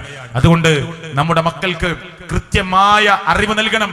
ആരാണ് ഉമ്മ, ആരാണ് വാപ്പ, എന്താണ് ഇസ്ലാം, എന്താണ് നമ്മുടെ ജീവിതം, ജീവിതത്തിന്റെ ലക്ഷ്യം എന്താണ്, ഈ ഭൂമിയിലേക്ക് വന്നതെന്തിനാണ്?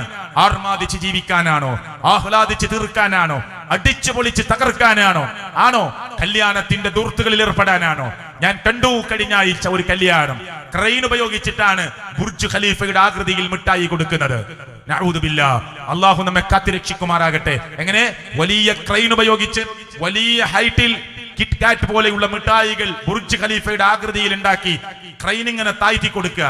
ധാരാളം കുട്ടികൾ ആർപ്പ് വിളി ഉണ്ടാക്കുന്നു. എന്നിട്ട് ഈ മണവാളനായ ചങ്ങാതി ക്രെയിനിങ്ങനെ താറ്റി കൊടുക്കുമ്പോൾ അതിൽ കൈ ഇങ്ങനെ അടിയിൽ വെച്ചു കൊടുക്കുക. എന്നിട്ട് മണവാട്ടി അതിങ്ങനെ സ്വീകരിക്കുന്നത് പോലെ പിന്നെ എല്ലാവർക്കും വാരാ എറിയ ഒക്കെ ചെയ്യാം അല്ലേ? എത്ര മനുഷ്യർ വേദനിക്കുന്നുണ്ട് ഒരു നേരത്തെ മരുന്നിന് വേണ്ടി, ഒരു നേരത്തെ ഭക്ഷണത്തിന് വേണ്ടി, ഒരു ചെറിയ കുട്ടിൽ കെട്ടി ഉണ്ടാക്കുന്നതിന് വേണ്ടി, ഉണ്ടാക്കി വെച്ച 600-700 സ്ക്വയർ ഫീറ്റ് കൊച്ചു വീട് ഒന്ന് തേച്ചു കിട്ടാൻ വേണ്ടി, അതിലൊരു ചെറിയ ടൈൽസ് ഇട്ട് കാണാൻ വേണ്ടി ആഗ്രഹിക്കുന്ന 10,000 നമ്മുടെ നാട്ടിന്റെ പരിസരത്തുണ്ടാകുമ്പോ കല്യാണം പടച്ചവൻ അനുഗ്രഹിച്ച് ഒരു ഇബാദത്തായി നടക്കേണ്ട കാര്യം ക്രെയിൻ ഉപയോഗിച്ച് വലിയ മിഠായി കൊടുത്ത് അല്ലെ JCBയുടെ ബക്കറ്റിൽ പുതുമണവാളനും മണവാട്ടിയും ഇരുന്ന് അങ്ങാടിയിലൂടെ കൊണ്ടുപോകുന്ന മുസ്ലിം ഉമ്മത്തെ ഗൗരവമായി ആലോചിക്കണം. പടക്കങ്ങൾ എറിഞ്ഞ് പൊട്ടിച്ച് തകർത്ത് പുതുപെണ്ണിന്റെ വീട്ടുകാർ ഇറങ്ങിപ്പോകണമെന്ന് മണവാളന്റെ കൂടെ വന്നവരോട് പറയേണ്ടി വരുന്ന കല്യാണ ദൂർത്തുകൾ അവസാനിപ്പിക്കാൻ സമയമായിട്ടുണ്ട്. തന്റെ മൂക്കും വായും മൂടി കെട്ടിപ്പിച്ച് പ്രിയപ്പെട്ടവരെ എല്ലാവരും മാസ്ക് ഇട്ട് നടന്ന ഒരു കാലം നമ്മൾ മറന്നു പോകരുത്. വാപ്പ മരിച്ചപ്പോ കുടുംബത്തിൽ എല്ലാവർക്കും വാപ്പക്ക് വേണ്ടി ഒരുമിച്ച് നിന്ന് മയ്യത്ത് നമസ്കരിക്കാൻ പറ്റാത്ത കാലം നമ്മളിൽ നിന്ന് പോയത് മറന്നു പോകരുത് അല്ലേ? കല്യാണം വെറും 10-20 ആളെ വിളിച്ച് രഹസ്യമായി നടത്തേണ്ട ഒരു കാലം നമ്മുടെ കൂട്ടത്തിൽ നിന്ന് കടന്നുപോയിട്ടുണ്ട്. എന്നിട്ട് 10,000 ക്ഷണിക്കുന്നു, ആയിക്കോട്ടെ, സാമ്പത്തികമുള്ളവൻ ക്ഷണിക്കട്ടെ, ദൂർത്ത് കാണിക്കരുത്. 10 കൂട്ടം വിഭവങ്ങൾ വേണ്ട പ്രിയപ്പെട്ടവരെ, എത്ര മനുഷ്യർ വേദനിക്കുന്നുണ്ട്. ഒന്ന് ക്യാൻസർ രോഗികൾ കിടക്കുന്ന ഹോസ്പിറ്റലിലേക്ക് ചെല്ലൂ, 1000 കൈ നീട്ടുന്നുണ്ട് അവിടെ, ഞങ്ങളെ ഹെൽപ്പ് ആക്കൂ എന്ന് പറഞ്ഞിട്ട് അല്ലേ? കിഡ്നി പോയവർ സഹായം തേടുന്ന വാട്സ്ആപ്പ് മെസ്സേജുകൾ, സോഷ്യൽ മീഡിയയുടെ മെസ്സേജുകൾ ഒന്ന് തുറന്നു നോക്കൂ. 1000 യാചിക്കുന്നുണ്ട് ഹോസ്പിറ്റലിലെ ചികിത്സക്ക് വേണ്ടി. എന്നിട്ട് മോളെ ഏറ്റവും നല്ല രൂപത്തിൽ ബാറകല്ലാഹു ലക് വബാറക അലൈക് വജമഅ ബൈനകുമാ ഫീ ഖൈർ, നിങ്ങൾ അല്ലാഹു അനുഗ്രഹിക്കട്ടെ എന്ന് നിക്കാഹ് കഴിഞ്ഞ് പ്രാർത്ഥിച്ച് പറഞ്ഞയക്കുന്ന തന്റെ മോളെയും തന്റെ മോനെയും ഒക്കെ പടച്ചവൻ ഇഷ്ടപ്പെടാത്ത കോലാഹലങ്ങൾ ഉണ്ടാക്കി, കാട്ടിക്കുട്ടലുകൾ നടത്തി, വൃത്തികേടുകൾ സമൂഹത്തിന്റെ മുമ്പിൽ കാണിച്ച്, പൂക്ക് വിളിച്ച് അല്ലെ പുതുമണവാളനെ മണിയറയിലേക്ക് പറഞ്ഞേക്കാതെ പിടിച്ചു വെച്ച് നിന്റെ ആദ്യ രാത്രി ഞങ്ങൾ കുളമാക്കുമെന്ന് പറഞ്ഞ് പിറ്റേ ദിവസം വരെ പിടിച്ചു വെച്ച് പിറ്റേന്ന് വിട്ടുകൊടുക്കുന്ന, അന്ന് വിട്ടാൽ അന്നാണ് ആദ്യ രാത്രി. ഈ വിഡ്ഢികളുടെ ലോകത്ത് എന്തറിയും അല്ലേ? എന്നിട്ട് അങ്ങനെ തോന്നിയവാസങ്ങളിൽ കടിക്കുക. ഇതൊക്കെ ഇസ്ലാമിന്റെ പേരും പറഞ്ഞ് മുസ്ലിങ്ങളുടെ പേര് പറഞ്ഞ് ചെയ്തു കൂട്ടുന്നത് കാണുമ്പോ ലോകം തെറ്റിദ്ധരിക്കുന്നു ഇതാണ് മുസ്ലിങ്ങൾ എന്ന്. മുസ്ലിങ്ങളല്ലാത്തവരും ചെയ്യുന്നുണ്ട്, ഞാൻ അവിടേക്ക് പോകുന്നില്ല. അതുകൊണ്ട് സഹോദരങ്ങളെ, ദൂർത്തും പൊങ്ങച്ചവും അള്ളാഹുവിന്റെ ഖുർആൻ നമുക്ക് വിലക്കിയതാണ്. വമ്പ് വർത്തമാനം നമുക്ക് വിലക്കിയതാണ്. ഗർവ് നമുക്ക് വിലക്കിയതാണ്. അഹന്തയും അഹങ്കാരവും നമുക്ക് വിലക്കിയതാണ്. ഈ ഓർമ്മ നമ്മുടെ മനസ്സിൽ ഉണ്ടാകണമെന്ന് മാത്രം ഓർമ്മപ്പെടുത്തി എന്റെ സംസാരം കേട്ടവരോട്, ശ്രദ്ധിച്ചവരോട്, എന്റെ വാക്കുകളിലോ എന്റെ സംസാരത്തിലോ എവിടെയെങ്കിലും വാക്ക് പിഴവുകൾ സംഭവിച്ചിട്ടുണ്ടെങ്കിൽ തിരുത്തി വായിക്കണമെന്ന് ഓർമ്മപ്പെടുത്തി ഞാൻ എന്റെ വാക്കുകൾ അവസാനിപ്പിക്കുന്നു. റബ്ബേ, നീ സ്വീകരിക്കണേ അല്ലാഹ്.